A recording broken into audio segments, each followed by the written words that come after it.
Q, Howard. I don't have to tell you things are bad. Everybody knows things are bad. It's a depression. Everybody's out of work or scared of losing their job. The dollar buys a nickel's worth. Banks are going bust. Shopkeepers keep a gun under the counter. Punks are running wild in the street, and there's nobody anywhere who seems to know what to do, and there's no end to it. We know the air is unfit to breathe, and our food is unfit to eat. We sit watching our TVs while some local newscaster tells us that today we had 15 homicides and 63 violent crimes, as if that's the way it's supposed to be. We know things are bad, worse than bad. They're crazy. It's like everything everywhere is going crazy, so we don't go out anymore. We sit in the house, and slowly the world we're living in is getting smaller, and all we say is, please, at least leave us alone in our living rooms. Let me have my toaster and my TV and my steel-belted radios, and I won't say anything. Just leave us alone. Well, I'm not going to leave you alone. I want you to get mad. I don't want you to protest. I don't want you to riot. I don't want you to write to your congressman because I wouldn't know what to tell you to write. I don't know what to do about the depression and the inflation and the Russians and the crime in the street. All I know is that first, you've got to get mad. You've got to say, I'm a human being. God damn it. My life has value. So, I want you to get up now. I want all of you to get up out of your chairs. I want you to get up right now and go to the window, open it, and stick your head out and yell, I'm as mad as hell, and I'm not going to take this anymore. I want you to get up right now. Get up, go to your windows, open them, and stick your head out and yell, I'm as mad as hell, and I'm not going to take this anymore. Things have got to change. How many stations does this go out? You've got to get mad. 67. I know it goes to Louisville and Atlanta. I'm not going to take this anymore. Then we'll figure out what to do about the depression and the inflation and the oil crisis. But first, get up out of your chairs, open the window, stick your head out and yell, and say, I'm as mad as hell, and I'm not going to take this anymore.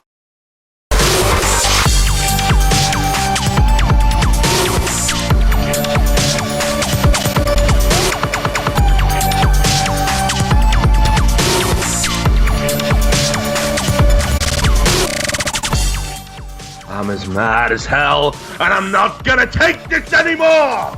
Yes, it's trash talk. It is the fucking esports phone in where nothing makes sense, but kind of everything does. You get to call in, you get to tell me what you think, I tell you what we think, we agree on a consensus, and nothing changes. We come back next week and it's exactly the fucking same. We're no further forward. Things are no better. It fucking sucks. And we're all here together, and we all know it, and we can't do anything about it, and we can't change it, but we're just going to muddle through. I am your host, Richard Lewis. With me, as always, is my producer, who is now starting to wonder just exactly what the fuck he got himself into. How are you doing, Sam? Aight. Yes, aight. Aight, he says. Aight. So, obviously, we've got a massive problem today. Because I'm absolutely fucked. I had a bout of physiotherapy today for one of my many ongoing chronic medical conditions. I go for regular palpation of the liver to keep me alive. I'm sore today and I'm tired. But the show's got to go on, man. We've got to do a fucking show. And there's so much stuff going on that we can talk about in esports. But equally, what we wanted to do was to build on what we did in the last show.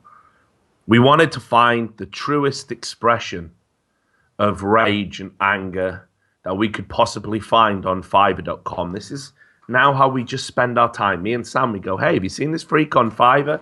And we go through and we just can't believe the things we're seeing. There's a man who will wear tinfoil, who will dance and say anything you want for $5.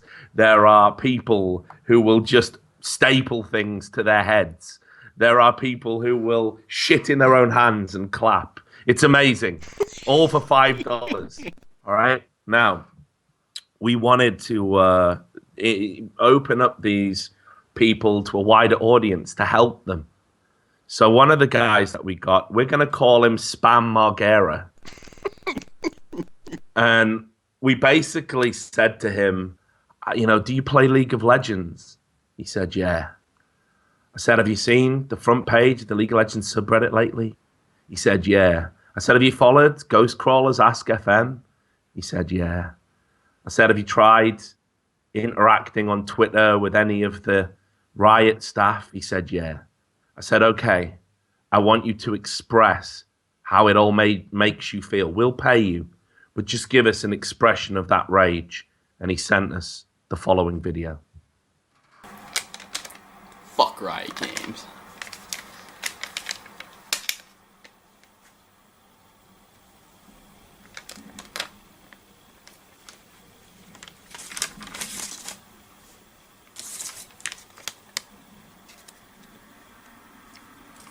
There it is. Spam Margera, the legend.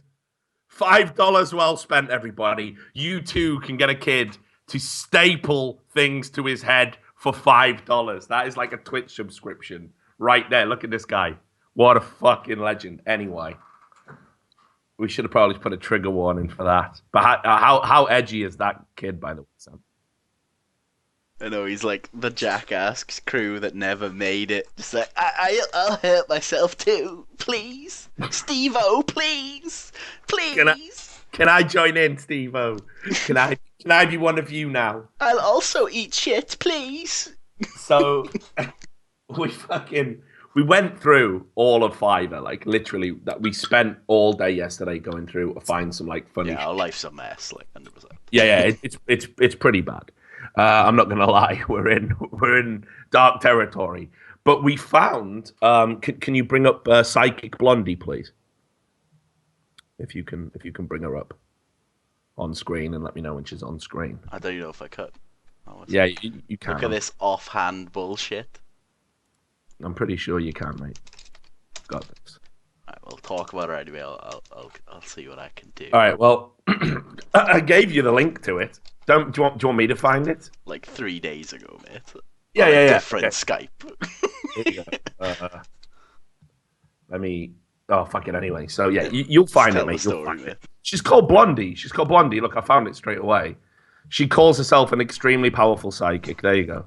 There's the link.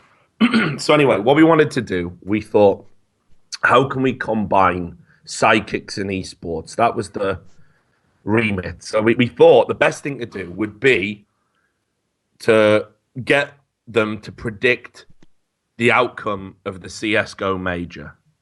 And we're going to place actual skins betting. I'm going to get a load of skins. I'm going to buy, I don't know, we'll decide how much. Maybe all of you guys can get involved in this. Maybe we can all pool our money and we'll reach out to Psychic Blondie. And I mean, you know, Sam, if you brought her up on screen, everybody can look at her. And she looks the real deal to me. You know, she says in a description, she says, I live in the country and I take in abandoned animals. That's kind of like what I do in esports. My goal is to earn enough to build a warm barn shelter. I enter into a deep trance to get your answers. I'm caring, genuine, and personal. So what I think we do is we all get our money together, okay? I want all of you now to Blondie. stick your head out and say, I'm going to give you some skins. Let's all get some skins, right? And she'll answer 6 questions, 6 psychic questions for $5, right? 6 questions, $5, like $1 per question, and you get the 6 free. So what I think we'll do is we'll ask her the outcome of matches for the upcoming ESL 1 major. And if you want in on this, right? If you make like a pool? Oh, I got a fucking mint idea, right? We make a pool. So we set either mine or yours trade offer, right? We give everyone a trade offer link. Everyone who wants to go into it's like a lottery pool. Now, like when you do football pools or something to work, like that. Everyone send their skins in, and whatever this girl Psyche tells us, we'll all in on that. The one with the lowest odds, we'll all in. And if we win, then everyone gets, you know, we split the profits evenly between everyone. Yeah. That's what we do. But she'll answer 6 questions, so we need to ask questions in advance. Yeah, go for the biggest upset ones, and whatever the most value's in, we'll all in on. All right, cool. So we can ask her about 6 matches. I guess a general question should be who's going to win. I think we should just ask her who's going to win. Yeah. And we'll do 5 results of 5 games. And I just don't see how we can lose money on this. No, we bet. So foolproof. All right, so if you want in, you need to talk to Sam. You need to get your skins ready. Yeah, we'll get it sorted for next show. We're going to have the answers for next week. We're going to reach out to Psychic Blondie, I mean, she does all sorts of shit, by the way. Like, we could fucking rig the outcome of the ESL1 Cologne. You want to talk about match fixing? Mate. Psychic Blondie will cast an extremely powerful Mayan spell for you. For $10. No, it's $5, dude. It's $5, and it'll make anything you want happen. Quote, my extremely powerful sessions have made all the difference in the lives of my beloved clients, reporting about 99% success. I like those fucking odds. I like those fucking odds.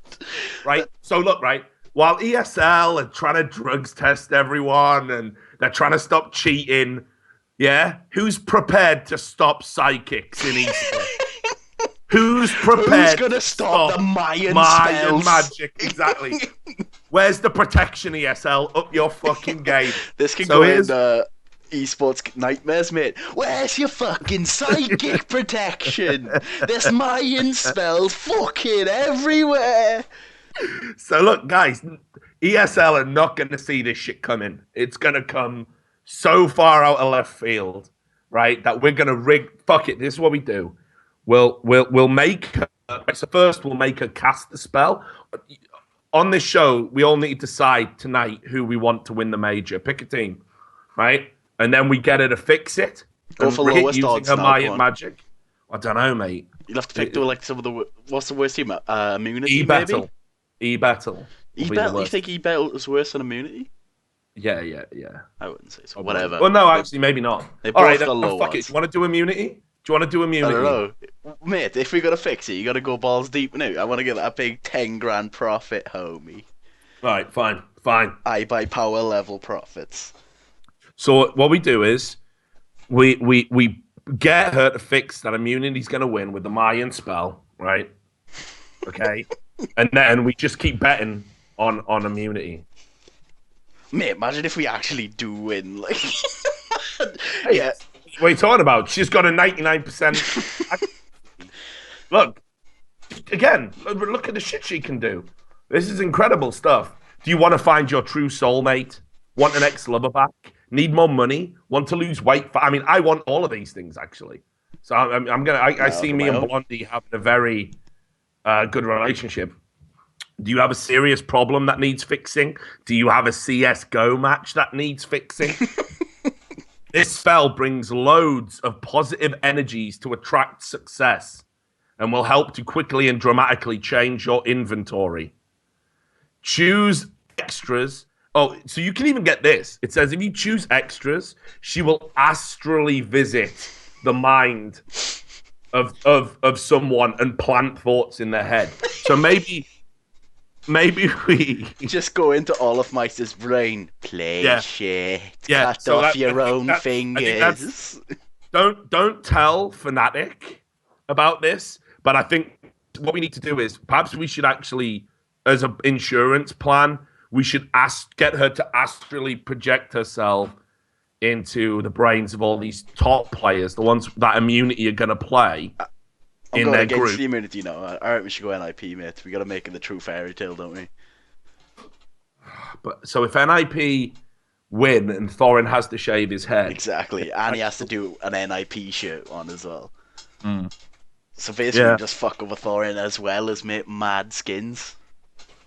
Yeah. Well, look, man. Let's do it right. So, guys, again, we're a team here. Okay, we all work together. We're all a group, right? We're all a family. So here's what we're gonna do. We're gonna decide over the course of the show. Maybe you want to call in and tell us who it should be and why. Sure, we can do that.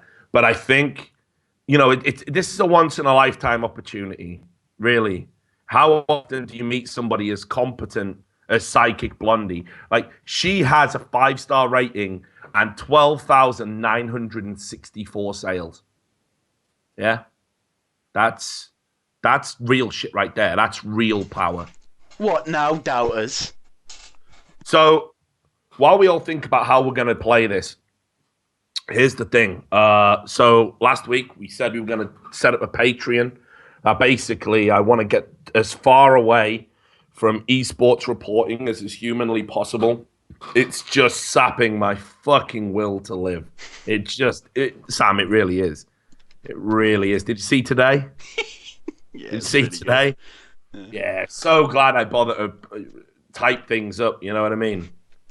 No, but I'm in that organization, and it can't be true because I don't want it to be true, and I don't want people to know that it's true. Like, unbelievable. It's worse that people believe them as well. Yeah, but right, okay. So, like, take for example, right, the logic, the gymnastics you have to do. Hiko said it's not true, so Hiko would know rather than obviously he would, but he's also capable of lying about it, right? I mean, that's like saying, why doesn't every murderer just confess, right? Like, why do we bother with trials for murderers? Like, why don't we just did you do it? Nah. Well, I think he'd know. See you, you know. Peace. Dead woman's body over your shoulder as you leave the courtroom. Doo gonna carve you up. Da, da, da, da, da. You know, this is the fucking logic of these people. And then you had fucking like Lurpis, who, you know, this is a guy who said, yeah, I hope you die of a fucking heart attack. I mean, so, you know, maybe he's like slightly biased. I don't know. And he said, fucking, yeah, well, I asked Hiko as a friend, not a journalist. So, oh, yeah, right, okay. I asked fucking Steel as a friend. Did you think that? Yeah, no. I'd never do that, Richard. You should know that. Yeah, but I got all this evidence, Josh. Yeah. I'd never do that, though. Never do that. Right. Okay, cool. And then you got guys like Nitro tweeting about how it's wrong. It's like, last time I checked, players don't get involved in salary negotiations. Like, what, the fucking guy who owns Team Liquid's, hey, Nitro, we're thinking about paying somebody 2.5 times more than you. How do you feel about it, dude? What do you think we should pay them? Like, fuck off. You just do what you have to do, right? So, yeah. Hey, Nitro, you're shit. Let's talk money. Like, yeah, all right, man. So let's just get the fuck out of writing this shit because it's just a fucking soul-destroying waste of time. Nobody cares. I'm sick of the same cycle. Oh, Richard Lewis, you're a liar. You're a liar. You lie all the time. You just make this up. You just pull this shit out your ass and you just make it up. And then 3 months later, the same people. Well, guess I owe Richard Lewis an apology. An apology that never fucking comes, by the way. So what am I doing? What's the point? Right? It's just a waste of my motherfucking time. I already talked about how it would make a lot more sense if I could just concentrate on content. I'd probably have a better quality of life. I'd probably enjoy myself a hell of a lot more. So fuck it. Like let's just do it. So with that in mind, I set up a Patreon, right? I set up a Patreon, and I hate. Did you though? I did though. Did you though? Yeah, mate. You can ask Blondie. Don't make 5. Mate, don't make fucking set my magic on you. $5 and you're dead, mate. She does everything. Like, have you seen some of the spells, dude? I wouldn't fuck around. She can, like... I wonder how much we have to pay her to make her do the spell live on Skype.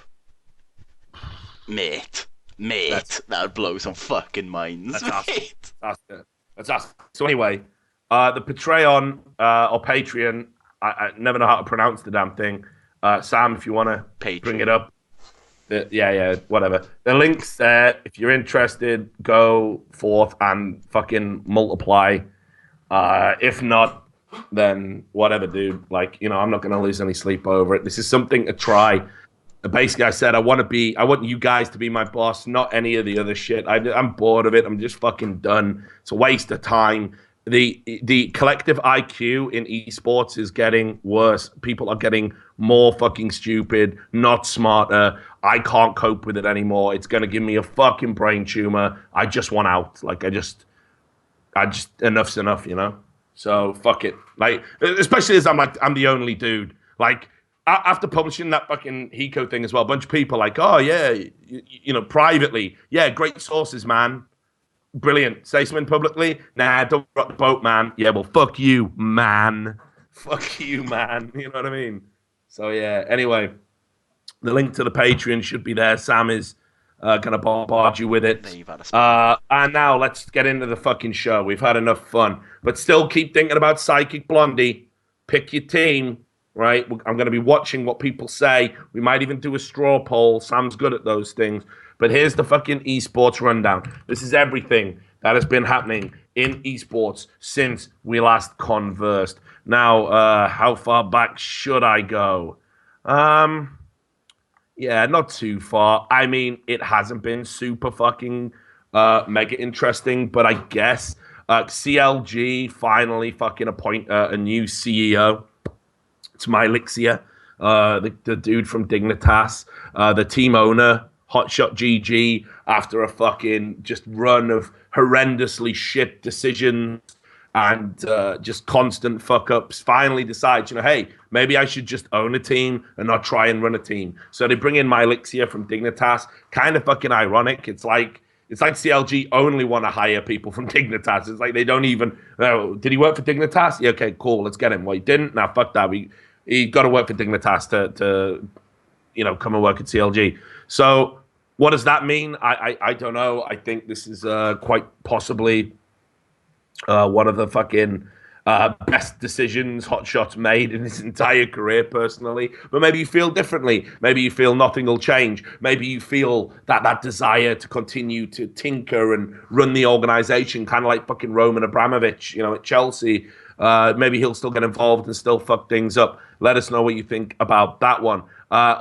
DDoS, again, was in the news. The MLG, that's Major League Gaming, they had to reset the fucking entire Pro League because of a spate of discontinued DDoS attacks.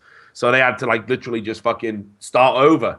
On top of that, while I was doing a StarCraft event, Evil Geniuses won the International, the biggest prize ever in esports history. They were millionaires like that. Now, here's where it gets interesting. One of the players, 16 years old. 16. Right? Now, in League of Legends terms, he wouldn't even be able to play. So that would just be it. He just wouldn't be allowed. He's too young to be pro. Excuses, reasons, and he would never have had that opportunity. Now he's had this life-changing opportunity in Dota in a scene where they're not so grasping and controlling. His life is now forever changed for the better. I'm sure that this is a fucking talking point that someone wants to bring up. In fact, Sam, just in honor of that, can we just play the Fuck Riot Games video again? Sure. Right. Thanks, dude. Fuck Riot Games.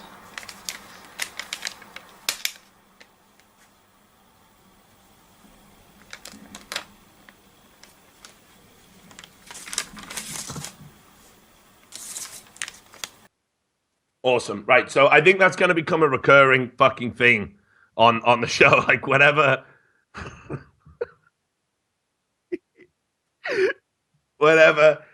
Riot do something, this dude, look at him.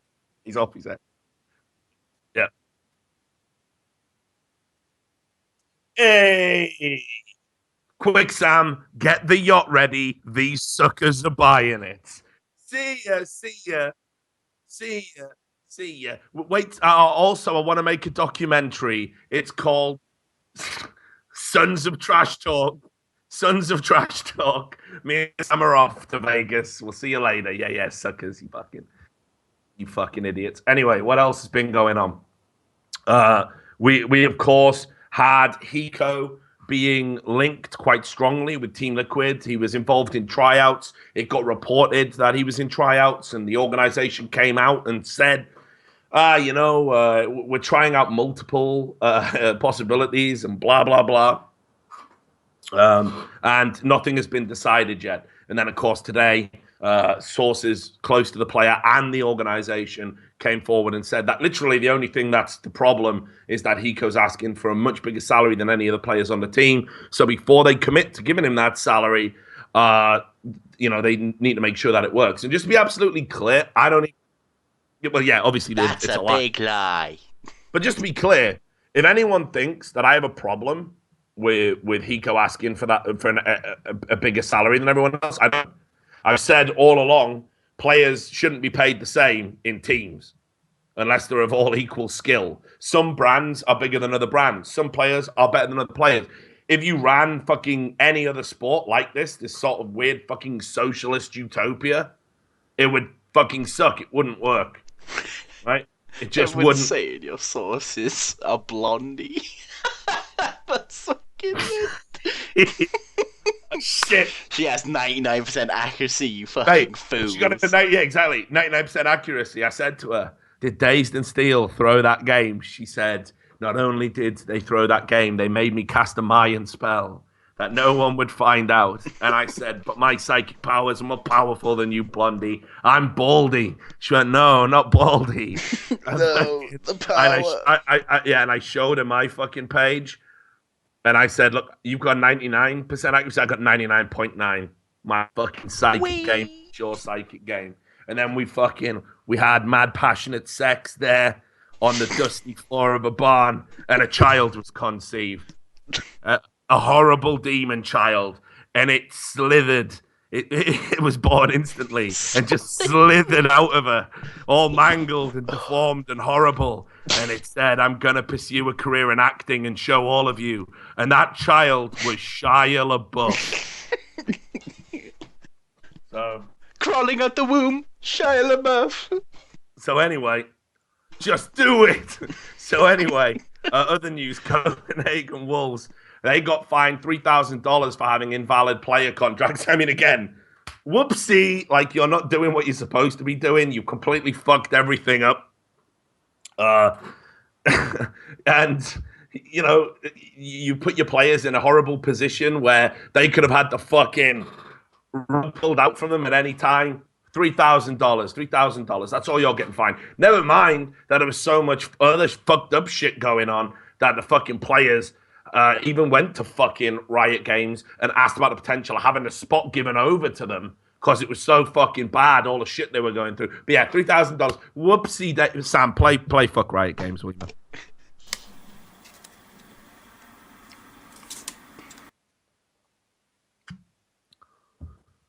Riot Games.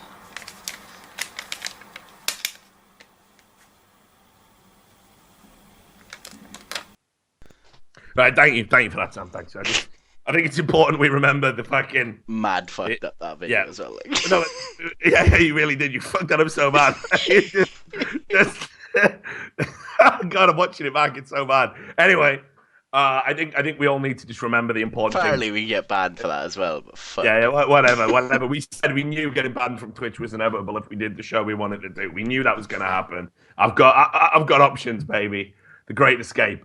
So anyway, the final piece of news, or the final couple pieces of news, rather. Well, the big one, fuck it, we'll just get straight into the big one. ESL have finally explained details of their fucking anti-doping policy. And guess what? It's not fucking good. They are going to use the fucking WADA list, right? They are going to use that. They're going to be testing for any substance that is prohibited on that list, which means if you want to do a bit of decabol, right, in your fucking spare time while lifting weights because you're mad fucking insecure that someone's going to call you fat online, you're fucked if you want to be a competitive Counter-Strike player. You know, maybe that's going to be an issue. On top of that, recreational drugs. Yay! They're fucked now. They even stipulated, is ESL prohibiting the usage of marijuana, a drug that is becoming increasingly legal all around the world right now for personal use. ESL is saying yes because it's on the banned list. Why is it on the fucking banned list? Like, you know, I mean, let's not even get into that, I guess. We can't fix WADA, but this is fucking ridiculous. So if you're a stoner and you go to an ESL event during a competition, you're fucked. You're fucked, man. That's it. Like, you no weed for you. And on top of that, they said that they're not going to do skin and sweat testing, which is the least intrusive, but also one of the least accurate means of testing. They're going to do saliva tests. Now, again, I don't want to get all conspiracy theory or fucking weird, and I'm not saying ESL are doing this, but, you know, you can get DNA and shit from saliva, and if ESL did want to have a DNA database so they can make an army of super soldiers cloned from the very best CSGO players, just in case there was ever a third world war, they'd be primed to do it. This is how they would do it. Now, I'm not saying they are, but some of the things about. So, ESL drugs testing, it's coming, it's real, it's going to happen. And the other thing they stipulated is it'll be done randomly. So, a winner isn't even guaranteed to get tested, which usually in most athletics, actually, the winner gets tested as a matter of, par for the course. They're just going to be done random. So there's two ways of looking at this. Either ESL can listen to gossip and fucking we're testing you because we heard a rumor you do Adderall. Or they can go the other way. Holy shit, those guys are clearly on Adderall. Let's test this fucking pussy over here. He wouldn't touch a fucking drug if his life depended on it. Like some guy with an X on his hand and a fucking one of them horrible V-necks that go down the fucking belly button. Yeah, get that guy. That guy's a pussy. He's he doesn't even drink. Even the Jesus freaks. Paracetamol, mate. Yeah, even the Jesus freaks think he's a pussy. Let's test that guy. Then we're clean and we can pretend the system works. So anyway, that's all the news. I think we should have a call before my voice gives out. Man, I really wish I hadn't started with Mad as Hell. Who have we got? What the fuck do they want to talk about? With his comeback call since his big hit, it is the man known as Tech Support. And he wants to talk about the quality of teams in the lead up to Worlds in League, obviously. All right, then. Well, Tech Support is, again, somebody that a lot of respect for the people who were around on the first explosive introduction. He ripped into Riot and their war on toxicity. A man after my own heart. How are you doing, Tech Support? Hey there. Today's been a shit day. How's yours? Hey, not too bad. Voice is giving up a little bit, but I reckon we'll make it to the end of the show. Obviously, the usual deluge of retards on Twitter. I'm sure you've seen them. Yeah, we all know how that goes. But anyway, I think I asked you this on Ask. The same, it's pretty fucking contradictory. The same people who are telling you to kill yourself have problems with you drinking. I know. Either way, you can't win. You can't win, right? It's like, hey, look, I'm doing it. I'm just doing it slowly. Just, but yeah, you're right. They want it quick.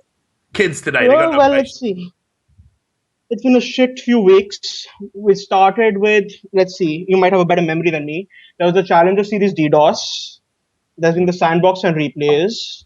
There's Worlds around the corner. And there's also been that server change. So let's take this from the top. Okay. Competitive integrity. Mm-hmm. Do you have a definition which you'd like to go for? I guess for me, competitive integrity is ensuring that anyone that enters into a competition does so on a level and fair playing field at all times, I guess. Level and playing fair field. So as long as, that's actually what Ghostcrawler says, that as long as everyone's on an equal playing field, it shouldn't matter. Which is also what I would say if you want soccer fields to be made of concrete. Now, as far as I'm concerned, competitive starts when there's a zero-sum game, where one party has to lose for the other to progress, which is pretty much every single game of LoL I've ever played. The most sane definition would be ranked, which would be there, but specifically the pro scene. Now, in the lead up to Worlds, the first question which is going to be brought up is, which are the teams which are getting to Worlds?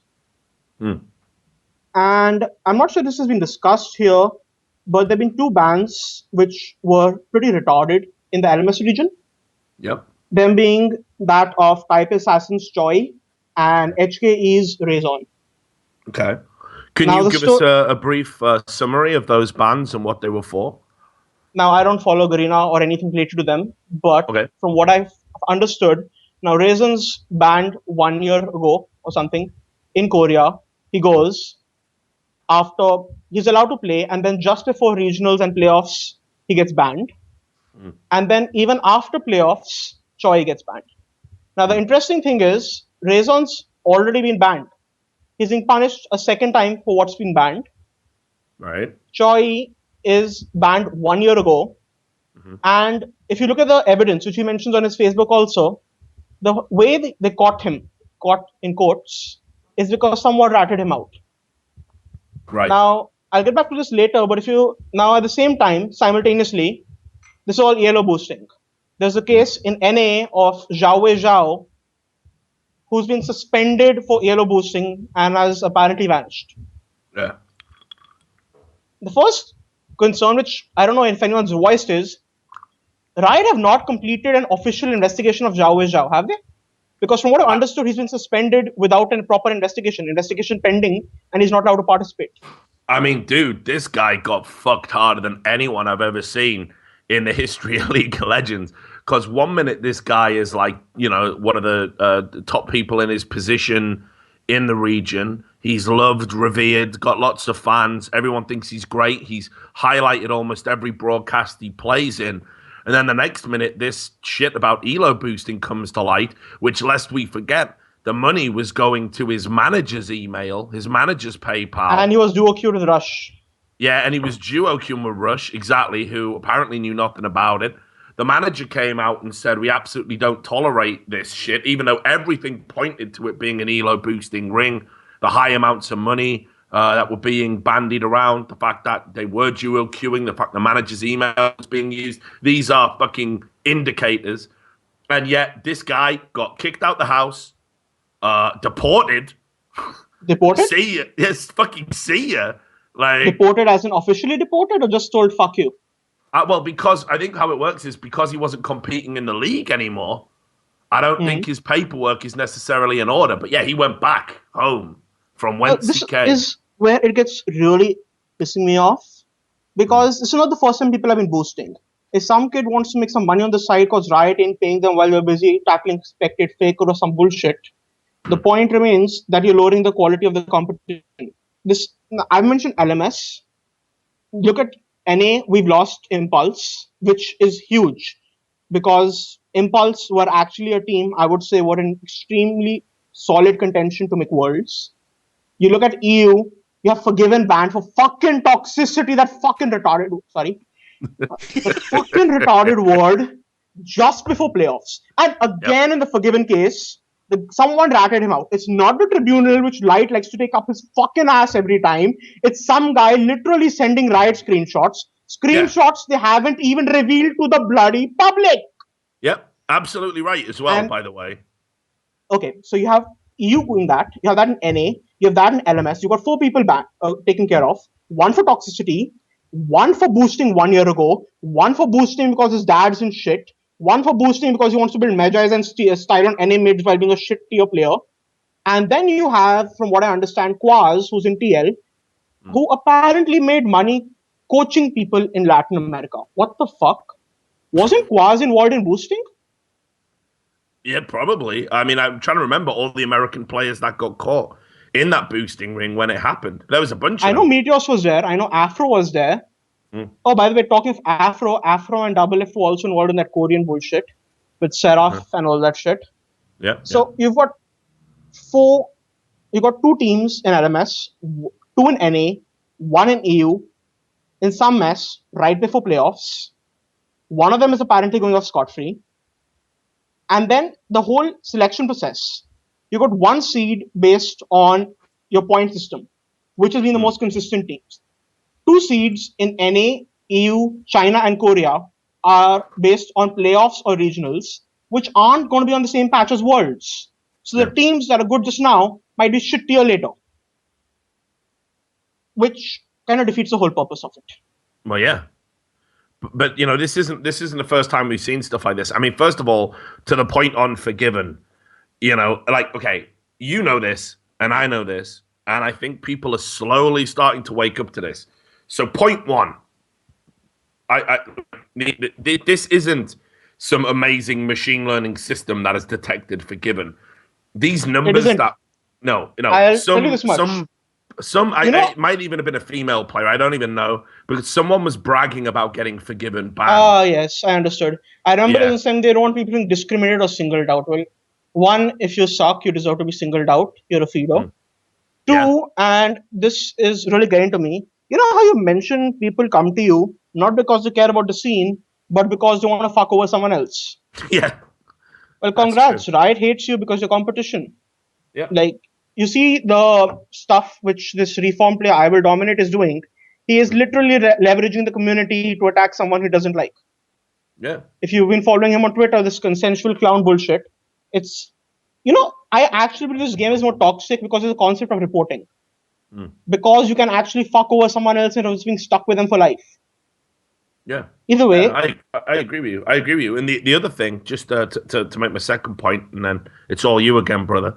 The second point was that Forgiven himself got banned, as you say, just before the playoffs. And Riot deliberately delay the bans until it can have the most impact.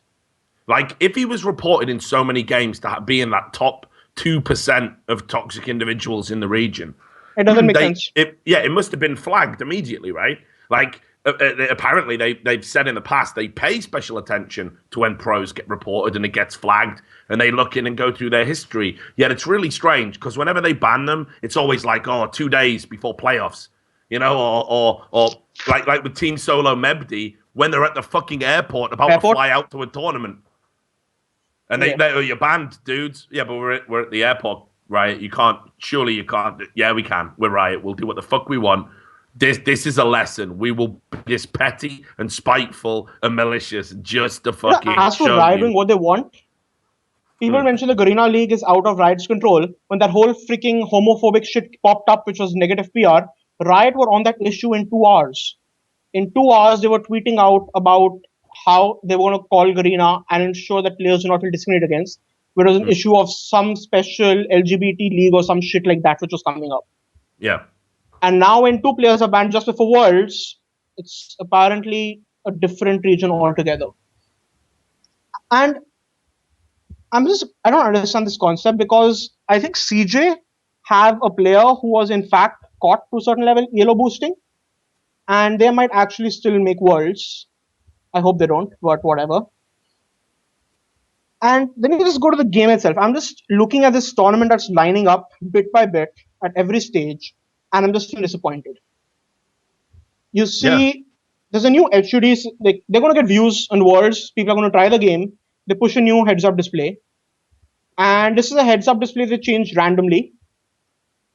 It's an off-season level change, and they push it just before playoffs. You got players playing normal games, so they can get used to the new HUD before Challenger Series playoffs. They do that. Yeah. They fucking reworked some 5 or 6 champions. They made major changes to Elise, Echo, Eve. They're trying to change Lee Sin. They're fucking changing the jungle all over again before Worlds. Yep. That is the one role you're not meant to touch. That is the one role you should never touch unless you actually want to mess it up. And this year alone, they've gone through like 4 or 5 different jungle metas. Yep. And this is where it gets interesting. Okay. Ghostcrawler on Ars.fm actually fucking says a stable meta is not healthy. Yeah. He actually mentions and sticks by this word that meaningful choices are there and you need to have evolution, but you cannot let the game develop on its own or players will get bored. Yep. Just to clarify, you have a competitive game, you have millions of dollars on the line, you have millions of viewers, and you're changing through things so that players don't get bored. And then he backs it up. Just hear this rationale. You know how Light likes to mention the Millennium Prize problems? I don't know if he's a maths PhD or whatever he thinks he is. Yeah. Ghostcrawler mentions Dota has more diversity because there are niches. Just like the Amazon and the Great Barrier Reef or corals, whatever, allow for niches to exist, and therefore there's more diversity than in the Arctic Ocean. If anyone's in biology, the Arctic Ocean is a hostile environment to fucking survive. It just isn't healthy. And that is his analogy. So he takes that and he applies it. And how do we apply it? We apply it in the sandbox as a toxic mode where we want people to feel things are easy. Examples of things being easy is like making Lee Sin have a lower skill flow. Yeah. Now, I'm not sure if you know this. I'm not sure how many people understand this. But some of us over here like this game because of the Twitch elements. Yeah. We don't really care about outthinking the opponent all the time. It's about the fast reaction speed. It's about the more Quake or Street Fighter type elements which you get in a game like LoL. And they're taking that away because they're reducing it. And they're going to inevitably have problems either buffing it or over nerfing it later. And this is coming straight off that sandbox comment where we don't want people grinding. Okay, makes some sense. They don't want people grinding. Except you're talking about LoL and everything is about grinding. And again, this is a quote. I do not believe that the first point is philosophically fine. By the way, this is Piff talking in his notes. We're having a game balance dictated by things being according to the philosophy of a person because they could create negative, broad behavioral patterns. So just to clarify, This Yes. is the premier esport in the world, according to me. Mm-hmm. Now, this is also the okay. Richard, tell me something. If you have an esport, you want people practicing, right? I agree. So, if a team was required to miss practice, miss scrims because of shooting promos, what would you call it? Bullshit. If I was to tell you that's already happened, what would you say? I'd say it's bullshit. Well, that's what's happening. It That's is. happened. Yeah, it's happened. They have unnecessary meta changes. They're changing this. They have this whole belief that pros have to adapt instead of. In the whole history of LoL, the closest thing I can think of to natural evolution of a game is going to be lane swaps. Because Yeah. after season 3, they keep on changing the game. Riot have this feedback loop. They do a change, they don't see it immediately. They wait a few weeks, everyone sees it on LCS, and monkey see, monkey do.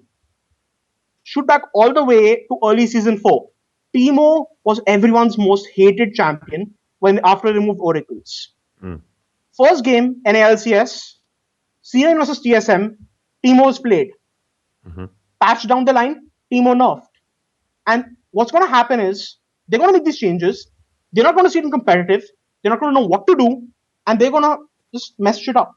Because they keep. You ever seen a car fishtail where you keep on going back and forth? That is Riot with the lag which they have over here.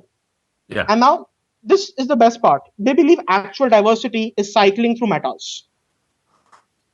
Now, you take a pencil, you take a color disc, multiple colors. You put it on a pencil and you spin it. You know what color you'll see? Tell me. If you take multiple colors and you put on a pencil and you spin it like a top, it ends up looking like a white disc. Yeah. I can't remember fucking GCSE science or whatever. It was a long time ago. Sorry, either way. So it's this white shield, it's this white disc because everything is roaming so fast, you see all the different colors. But here's the thing, even though it appears white, at no actual point is all of it actually white. A white disc would actually reflect more light. And that is the story of balance in LoL. You go through one meta to another, blur through it fast enough, and hope what we have is called balance. Instead, that's what we end up with of this pseudo white disc, and everyone believes in it.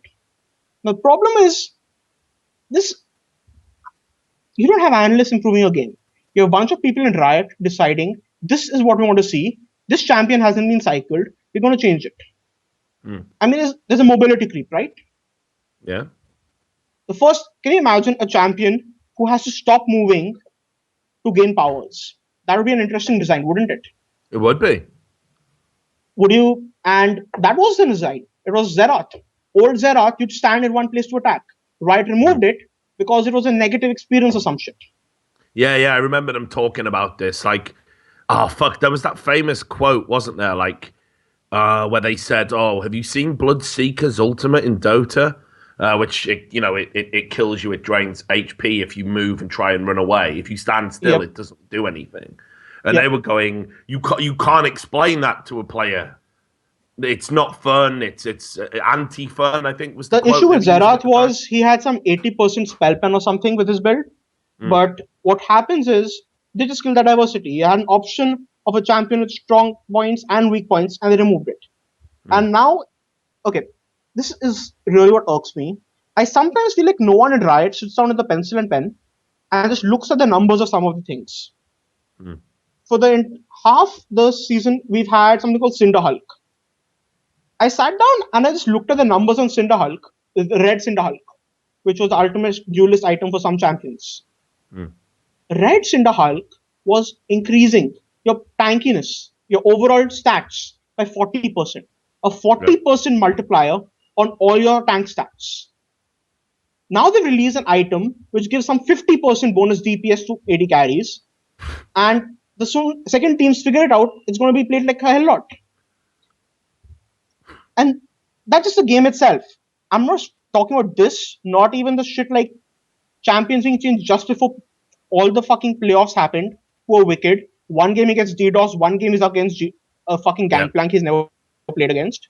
Then you have meta changes, but this is fucking irking me. And then we come to the fucking tournament itself. They don't have boots. They still don't have boots. They have a problem with players taunting each other in game. You tell me you're up against TSM, the audience is shouting TSM. Is that not going to irk you in the slightest? Is the audience allowed to choose a team, but teams can't taunt each other? Well, Since when does that make sense? It's really strange, actually, because I know for a fact Riot Games, they don't like soundproof booths. They've made that quite abundantly clear. Yet, equally, as you say, they don't seem to like people, shouting stuff out and all of that. Then they people shouting contradict stuff that out by has been happening since season 3. I mean, It's been happening since season 3. Yeah, there's You have casters rumors, complimenting the crowd for not giving away plays. We've actually had moments in camera where casters say, congrats or props to the crowd for not giving away a play. That's actually happened. Yeah. But there's even been rumors that when they've been doing the sound mix, they've some people have alleged that they've deliberately made the TSM chants like louder for the sake of hype or atmosphere, or they've even looped chants that weren't happening at various points in the game. I mean, people have said some crazy shit. I don't know if it's true. Obviously, I'm banned. Unofficially, I don't think I'd ever get a press pass and be allowed to go to these events. But I mean, I agree with you. If a player can't get up and shout and be like, fuck you, get the fuck out of my house, like you might see in Counter-Strike or whatever, then shouldn't we insist on silence from the crowd? Like if we want to follow it to its logical extreme. Ignore boots. Just look at the competitive integrity of the game as the simplest. How many bugs does this game have? And what is a guarantee that none of them happen in a game? Is there any? No, there is. I mean, there's a bunch of bugs and, creep block and all sorts of crazy shit. Creep block, you can explain. Creep block is more RNG than anything else at this point with how shit it is. Yeah. But look at MSI. There's this bug with Fnatic. Fnatic SKT Rain Over, I think. That was the right side bug, wasn't it? I think he got stuck in a wall or some shit. And they had two options. The team was told you have two options. You can play on this game where you've somehow got a lead. Option 2, you start the game from scratch. You have to choose. Do you want your effort to matter? Or do you want a game where you're not being fucked because of some uncooked spaghetti? They don't have a replay system for relaunching a game. They don't have boots. We have a bunch of teams who are unprepared being selected. And all of this is happening in the lead up to an esports event. And now all of a sudden, Riot decide we do not care about esports more than the casual player. We are moving our servers towards the east. This is what I was hoping you were going to talk about, because no one's talked about this yet. The big server move. Oh, fuck, man. I don't know what to say about this. Okay, let's break it down. Okay, let's say there's a car company. They get a car. They decide to mod it. Someone else's car. They also modded it, but they like this car. Now, this car is awesome. It's easy to use. It's dumb enough that a retard could use it. It gets popular. They expand fast. Then a few years down the line, they discover this car's engine doesn't go as fast as it should. There are some problems. We need to make it go faster because it shuts off sometimes. Now, a taxi driver is going to tell you, it doesn't matter. You're going to be stuck in traffic anyway. You don't need to push that car that fast. But every kid who's ever gone cross country tells you, I want to have fun. This car is not fast enough. So the factory, they recall all the cars, and about half the cars have a problem. They take the engines, they fix it partially, and swap it into the other car. So the owners of Team A, who were initially fucked, have a proper car, and Team B has a somewhat fucked car. And now the factory tells them, A, B, have fun. We solved your problem. And now, unlike in a sensible world where A and B go to court, maybe have a fucking class action suit or whatever against a company, A and B decide they're going to open salt mines against each other and defend the fucking company. Yep. Okay. How the hell does someone on the East Coast tell someone on the West Coast, you should suffer like us? Why can't we just have two servers? And why are they holding each other accountable? What this reminds me of, and this is going to be perhaps pushing it even more than your fucked up video. Go on. Indian independence. There's a bunch of bullshit. There's some quadrillions or whatever, quintillions owned by the crown to its states. And to solve the issue, Clement Attlee, in all his genius, with Mountbatten, decides, let's split India and Pakistan. Let's create a bunch of issues, and hopefully everyone forgets about the topic of debts and all. If Riot Games had done that, we'd be in a bigger mess. That's how bad this is. Yeah. And I don't understand, because the only defense you can have is that the average player is more important than the pro. Okay? The average player is more important than the pro. In that case, you split the servers and no one except the high yellow guys have a large queue time. But they don't go for that either. Now, I don't understand how this logic comes up that you can't do something on high pink. Any pro is going to tell you can't play certain champions on high pink. Yeah. You take Lee Sin, you try to ward hop. That is delayed by pink. You can't. Yeah. That is actually delayed by pink. Do it. Yeah, of course. It's not all client side. Yeah. And again, back to the topic of sandbox mode. I don't want to get into this topic. How many people are there in chat just now? How many people are there in chat? Could you please tell me? How many? Sorry, I'm on a VPN. Yeah. How many people in chat are what? 940. Oh, 940. Let's say 30% know about LoL. Say 301 people know how to play LoL. Yeah, maybe. Now, Ezreal was in meta recently. Q Flash is a basic combo. How many of them know what Q Flash and Ezreal does when you flash laterally or R Flash? I don't think I even know, dude. It's a basic thing. I think in fact a pro player messed this up. I think Frozen messed this up in an OGN game. There's such basic things which are not solved because of a sandbox mode. You have people spouting that you can ward up on high ping because you don't have this shit. And I'm just wanted to sum it up over here because this has been irking me for a while. You have pro players who are not getting to practice because they have to be in promos. You have a server being moved because players would appreciate instead of splitting into two. You don't have booths because of the audience interaction. By the way, there's this video, Katie Rolster Flash 2014. This is somewhere posted on Reddit. At the end of Pro League, kicks a fucking ball into the audience. Guess what? There were booths there. I think he wrote parting on that ball before he kicked it into the audience. That is fan interaction. Not having some retard yell out when a gank is coming and Dyrus says, I died anyway to be fair. Whatever the fuck that's supposed to mean. And you don't have that. You don't have the right teams being taken. You have teams being disqualified right before regionals happen. You have the best players being banned because some kid sent screenshots. You have people being banned for ELO boosting. Okay, that's just people being selected. The people who are going to be good on this meta might not be good in the world's meta. The game is different. The game itself is bugged beyond belief. You don't have a replay system. An entire region is not going to practice properly. And above this all, you're calling it a sport. I do not know what's happening. But, you mentioned that esports is changing. It's going into easier people. I look at the recent changes and I just see a pandering. I see that Faker is playing Candy Crush because he believes that's what LoL is going to become. And this world's, if you ask me, and I'm sorry I'm going to rant, but it just feels like it's an utter shit show with only one purpose, to promote the game, and any farce, any visage of it being competitive is being lost this year. Yeah, I agree with you. I mean, look, it goes back even further than what you're talking about, and I'll wrap up the point sort of in a nice little fluffy bow, and then we'll move on to the next caller.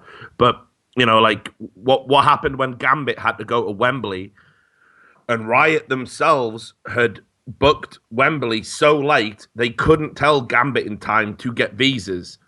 So for me, the thing to do for the sake of competitive integrity at that point is to say, Gambit, you're excused, or Gambit, your games will be show matches, whatever. They didn't. They insisted Gambit use ringers and played competitive games that counted towards the finals. You want a real gem? Yeah, go on. I recall this. I should have fucking saved it or posted it, man. Right around this time, and I swear someone is going to find this, Freak goes on the Riot broadcast and says, this same situation where he mentioned this or something around that week or before that week, that Gambit aren't playing well anyway. It's not like they're going to lose much. He actually said something along I those remember lines. that. I remember that. That was an insult. Yeah. Fucking Alexis Diamond built your game. Yeah, massively. If Kespa versus Blizzard was an issue, where Blizzard come in and say, "Fuck it, we want everything," I believe that Season 3 LCS was Riot Games doing so. It's just that they realized that in their model, advertisements pay more than actually controlling a league. And that's what it feels like at this point. Yeah. So, look, I've seen how little competitive integrity actually means to Riot. This is a company, right? The entire LCS, the entire league system, everything that we watch and think is a sport, it is a loss leader advertising campaign. That's all it is. That's all it'll ever be. It's there to advertise the game, to create an aspirational element for little kids who think, if I play the game enough, maybe I can be like Dyrus. Believe in that aspiration and will then be little people who go for it. Who will say, those pros are going to be paid anyway, why should I care? And the next fucking moment they're shouting TSM. I mean, make up your mind, you fucking retards. It's true, though. And of course, it's actually happening. The gaming organizations are exactly the same. The gaming organizations don't buy into this because they think it's a good game. They don't buy into it because they think it's a sport. They don't think this is the pinnacle of esports.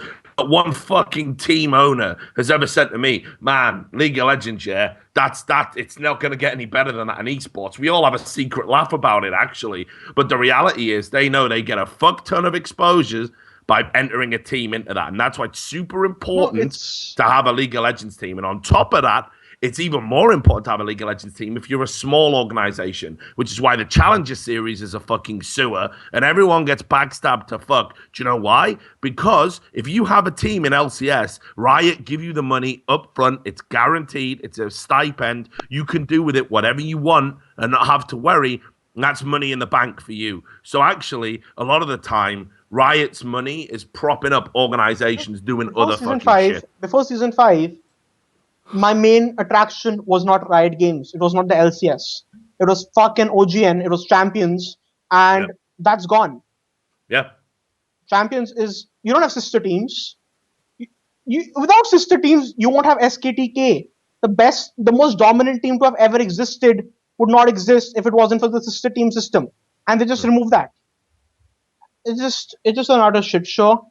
I'm just considering this world's a complete and utter advertisement, which you decide to have 500,000 Twitch viewers for. We'll then go and talk about how some champion is awesome, only to have it nerfed after the skin is bought. And if anyone thinks I'm salty, I'm Indian. We fucking marched for that shit. Sorry. Well, look, right. You can march for that shit all day, baby. You know what? You've always got a place here on Trash Talk. We are going to move on to another caller, though, tech support man. You know I love to have you on. For anyone who wants to follow this guy on Twitter, he's called FIFA Master Lee. Oh, wait. Let me explain that. I know FIFA Master Lee sounds retarded, but as a kid, and this is going to sound racist, we used to call Law on Tekken Lee because he's based on that. So FIFA Master Lee was pretty much my first IGN ever. So... Right. It's not got a complete retarded name, but yeah, that's how it is. All right. Well, anyway, definitely, it's been awesome to get you on the show again. People follow this guy on Twitter. Mad respect for, tech support. Hope to hear from you again in the future. Thanks a lot. I will catch you soon. Peace. So there we go. So, FIFA Master Lee. Another epic call from him. I fucking love this guy. He's got salt for days. Every time, myth. Did you just see what happened? Everyone just got permanently banned from this chat. What the fuck happened there? Did they? Watch. Oh, it does. Like, scroll up. Says, you have been permanently banned from this chat. My fucking channel. What the fuck does that mean? You have? Maybe. Right. Yeah, I have. Watch. Let's see if I can type something.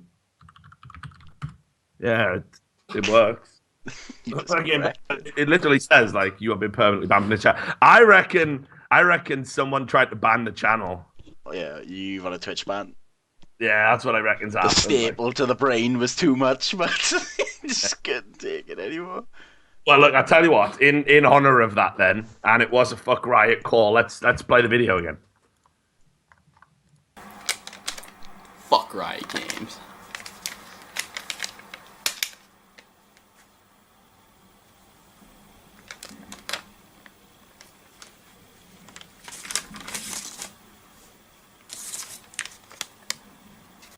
Fuck Riot Games. So let's do another call. while we're still broadcasting, let's do another. While the blood is still dripping. Right, next we have Hans Voss, and he's going to talk about the ESL Drug Ruling, and he wants to talk about a few points: saliva test reliability, consent from underage players, player representation / protection, false positives, appeal processes, and marijuana. Really? Fucking let's do it, man. I'm in. Oh man, my boy, right, Hans Voss. Yeah, I know this guy. He's a legend. I love this guy. So this is going to be a sweet call. Hi. Hey Hans, can you hear me? Yeah, I can hear you. Right. Well, let's fucking do it, man. This ESL drug ruling, it's fucking crazy shit. It's I don't understand why they've gone this far. I talked about it just the other day. This is a solution to something that wasn't a problem, in my opinion. And also, I think this is putting the cart before the horse. We've got no player rights, but we're gonna fucking drugs test them. It seems crazy to me. What are your thoughts about it? Yeah, it seems crazy to me too. But I feel a little bit bad for the audience, man. We're gonna continue with the hard to understand actions after this last caller also. Hey, don't worry. Look, if you can't understand, here's what I'll say. Right, if you're some fucking white upper middle class American bitch who's never heard a fucking foreign accent before in your fucking life. This is called cultural acceptance. Not everyone talks like you. Use your fucking ears. We all can do it. It's fine. Yeah, I'm guessing with a name like Hans Voss, you're Dutch, right? I'm Dutch, yes. But there you can probably tell from my accent, so. Yeah, well, so let's look, man. As you know, I fucking love Amsterdam in particular. I was going there for cannabis cups. Way back in the day. For those that don't know, that's when they grow all different strains of marijuana and show them off. You can even pay €400 and be a judge for a cannabis cup, where any coffee shop you walk into, they have to give you a gram. Yeah, they have to give you a gram of any of the listed types of weed. So I fucking love the Dutch. I love Dutch culture. Fuck, man. I remember going to a PSV game when I was a kid when Ronaldo was fucking playing. Fat Ronaldo was playing. Oh, okay. Bobby Robson was the manager of PSV. So I've got a long love affair with Holland. Any fucking American bitch that can't deal with an accent, fuck them. Right, my European brother, tell me all about drugs testing. Yeah, so I've been reading the tweets about. I saw some tweets from what's the esport journalist that kind of faded out and he has like an app or something. Slasher, yeah. And he was tweeting about it, and Thorin also. It was pretty funny, but I wrote up a couple points about the drug testing, and I think first of all, like the saliva test. I mean, how reliable is that actually? And do you know or?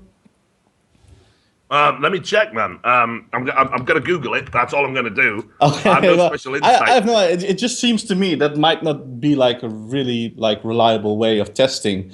And I imagine it's pretty good actually. Because what if you kiss someone who's on drugs? What if someone on drugs spits in your mouth? Mate, the only people who kiss me are on drugs. So that could actually be a real issue. I mean, if you believe the stories about pro players and fangirls on these events, I mean, it could be all kinds of stuff in their mouths. I mean, right. So I'm bringing up a forensic paper about it. I'm just going to quickly scroll through, see if we can get some hard numbers.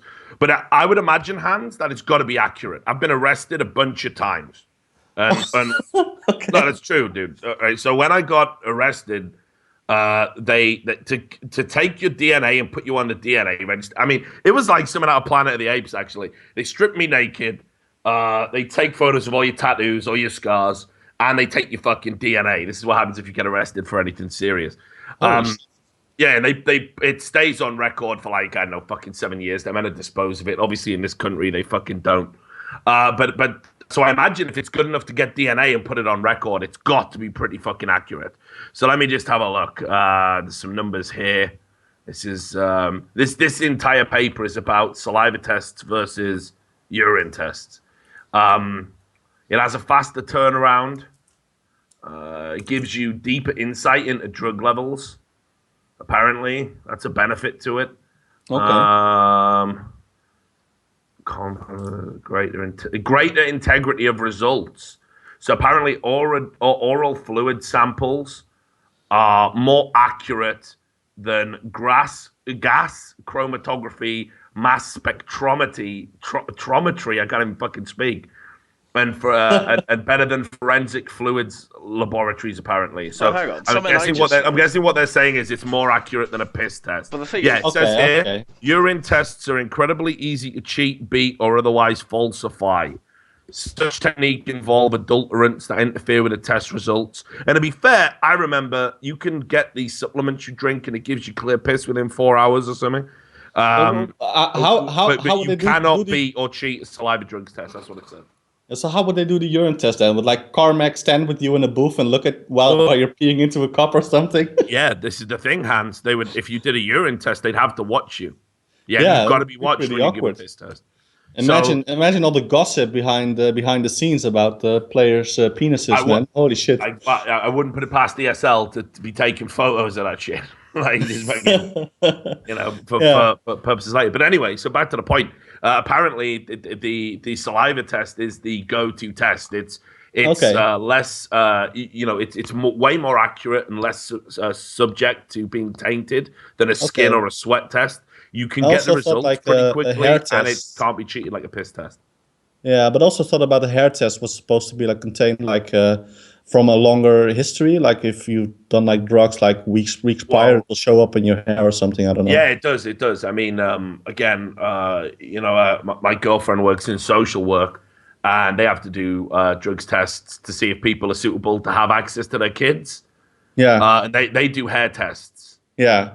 For that. Okay, but I mean, ultimately, it's like generally, I've only really heard of hair testing in criminal stuff. I don't think it's involved in sports. I think fluid testing is the best way to go. Yeah, I got a couple other points written down about the drug testing. And another thing I was thinking about: what about consent from underage players? Doing drug tests. So like, if a player is not is 16, does he need to have consent from his or her parents or something if they're gonna do this test? Or is it going to be written up in like a player agreement before they start playing a tournament? How are they going to? They haven't made that clear, have they? I mean, this is ESL Anna. Now, Anna is their press liaison officer and the person who deals with the public. I mean, I don't know where me and her stand because she was the one that was basically involved in that whole fucking Riot leaning on them so I don't break the Joe and D-Man news thing. But I remember that, yeah. So she hasn't said anything here about it just says, the only questions of note for player rights are, what if a player has a legitimate prescription for medication? They have to disclose this to us as soon as possible, but no later than the first match, which is fair. That's actually less restrictive than what happens in real sports. Do have to say that. And then it goes, what happens if a player tests positive? The punishments range from getting prize money or tournament points deducted to disqualification and up to a 2-year ban from ESL events. We will look at each case separately and once again ensure players' full privacy. So how the fuck does that work? How do you ensure privacy if you ban some motherfucker I don't actually understand that either. What's he gonna say? I ain't going to the major today, boys. I don't understand that at all. But I think the biggest problem with this whole thing with the drug testing, also with regard to false positives. How about player protection and representation? There's no player organization or union. And actually, I'm a bit worried because basically, if a player maybe has a false positive, and what if a player is not a particularly popular individual within the community? I mean, I think I'm quite confident to say that most organizations are just a bunch of spineless pussies that won't stand up for their players. And what if it will become a popularity contest? We have a player who's really good, really talented, but he's a bit of a dick, and he's not particularly liked by the community. What will an organization do in that case? Will they stand with the player and protect him and support him, or will he just get fucked and then he will get fucked for like the rest of his career, which is already quite small in esports? And this is the problem, Hans. Right? This is why I wrote an open letter to players. I haven't had the balls to send it yet. Maybe after all this Hiko drama, maybe I can't send it. I don't know. But I sat down just 2 days ago. I wrote a letter. It's addressed to all the players, and it's like, look, you guys need a fucking representative. It can't be me forever, but maybe I can do this. I even put in the letter, if it makes people feel more comfortable, I will walk away from my job as an esports journalist to do this. Yeah. Because someone's got to do this. The power structure is fucked. Players are getting fucked. Yeah. And this is an example exactly what you're talking about. This has happened in cheating, where unpopular players that have been banned for cheating get a rougher ride than popular players, and people queue up to fucking explain their bans. People queue up to explain their bans. No. He used a LAN cafe, and a guy got in there, and for once, Steam Guard didn't fucking work, and blah, blah, blah. And then you have a guy like Simple, and it's, fuck this guy, he's an asshole. He called Germans Nazis, so this guy should never be unbanned. Did I mention ESL's a German company? You know what I'm saying? Like, there isn't a fucking parity. We're not on a level playing field. Yeah, so, and if you look at the history, like the organizations do not have like a really good track record with regard to like standing up for their players and standing against like the circle jerk if it goes against them. They just want to protect themselves, prevent further damage. I mean, and with regard to like the player issues, I remember this disgusting thing that happened in the StarCraft community about this guy called Simon Boudreau from Quantic Gaming, and he owed like a player called Jan, a Korean player who joined Quantic, was owed something like $28,000, which included, I think, $10,000 from winning a DreamHack Valencia two years ago, and. Yeah, basically, for people who don't know, I think DreamHack has the if you win money in DreamHack, you have the option to either get the money yourself as a player, but then you have to pay some sort of tax on it because of some Swedish law, or the organization that you play for can send an invoice to DreamHack, and then you can maybe get a larger amount, and that's what Jan opted to choose for. And he got fucked, man. It was like $28,000, and nobody went after that guy. And later on, he was posting pictures on Facebook that he was partying in clubs, and it's ridiculous. Let's be clear here, Hans. How he got away with it was he fucking told everyone he had cancer. Oh yeah, I completely forgot about that. Yeah, he told so fucking Simon Boudreau, the piece of shit, told and there's a little bit that people don't know. Which I'm going to say now in the interest of full disclosure. There's people that can verify this. So this piece of shit in Quantic, he fucking pretends he gets cancer, says, I got cancer now, boy, sorry. For some reason, I got cancer of the wallet. It's like a tumor in your asshole when you just can't shit. The tumor in my wallet means I can't open it and pay people, right? Like, that's what he was basically saying. And then he fucked off and he deleted his Facebook and he deleted Quantic. And it wasn't even just the players. All of the Quantic staff, like I knew a bunch of staff who would fucking help this guy out. Guys I used to do shows with back in the fucking Chan Man days. Yeah. Right? This guy. Days. Yes. This guy fucked everybody and fucking skated. Now, what happened? One DreamHack, man. I was so fucking bored in between doing the press thing. I sat down one day, and I shit you not, there was people there. They could all verify it. I just tracked this motherfucker down. I got his address, and I gave it to a bunch of people that wanted to take a class action suit against him. I still got it. It's a family home. He hasn't gone anywhere. This guy, but it's up to you. It's up to people to sue him, right? I mean, you've got to take legal action against pieces of shit like this. Yeah. But here's the thing. You're absolutely right. The system is fucking bent where you basically are reliant on your organization to pay you. So to avoid the tax issue, DreamHack pay the orgs. It's not DreamHack's fault.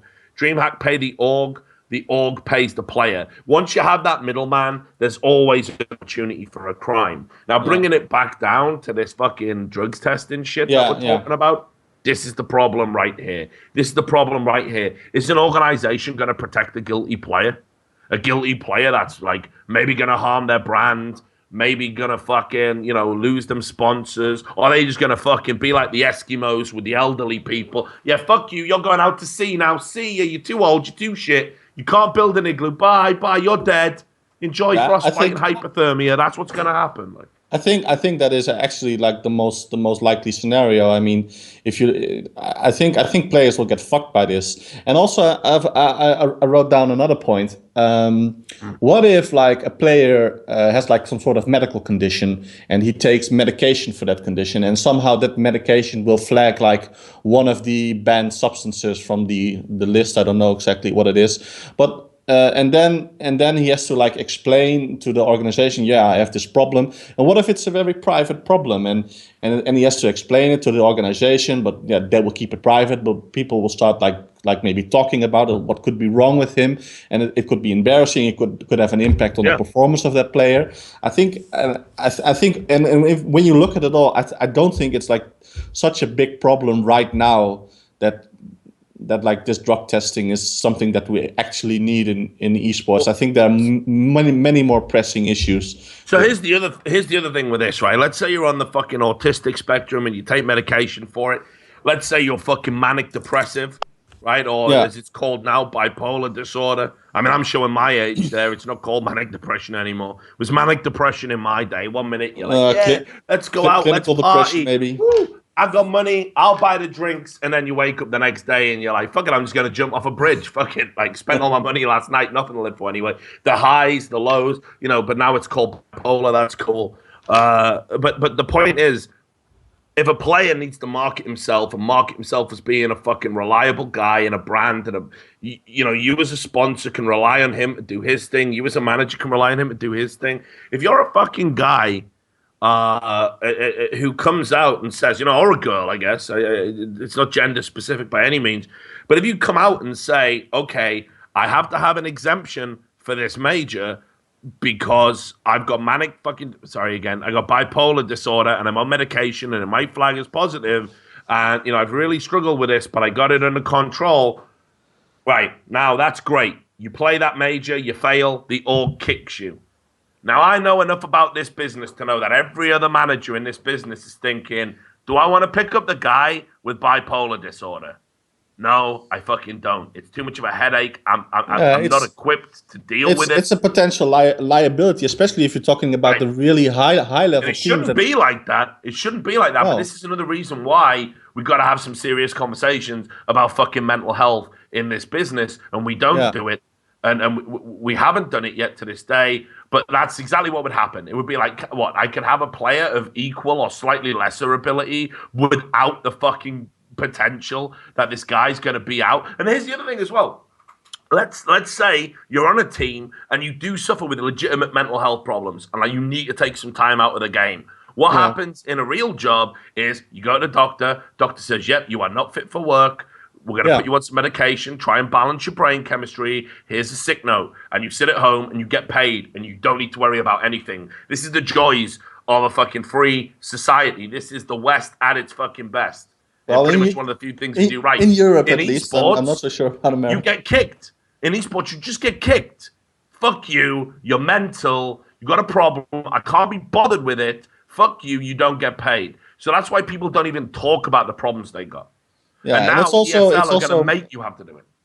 Yeah, it's also a more like a bigger problem if we're moving towards like a situation where more players will have team houses and stuff, and it will be I'm not saying forced, where they will be living with each other. Like if you're just like practicing with your team from your own home, it might not be as big as a problem. But if you're living in a team house and somebody is dealing with mental health issues, it could be a pretty big problem, and you don't want to be known because of some drug testing issue that you have to explain that to people. But not only that, Hans. Like, let's look at it this way, right? The expectation again in esports is, hey, everyone's got to move out to the team house, boys.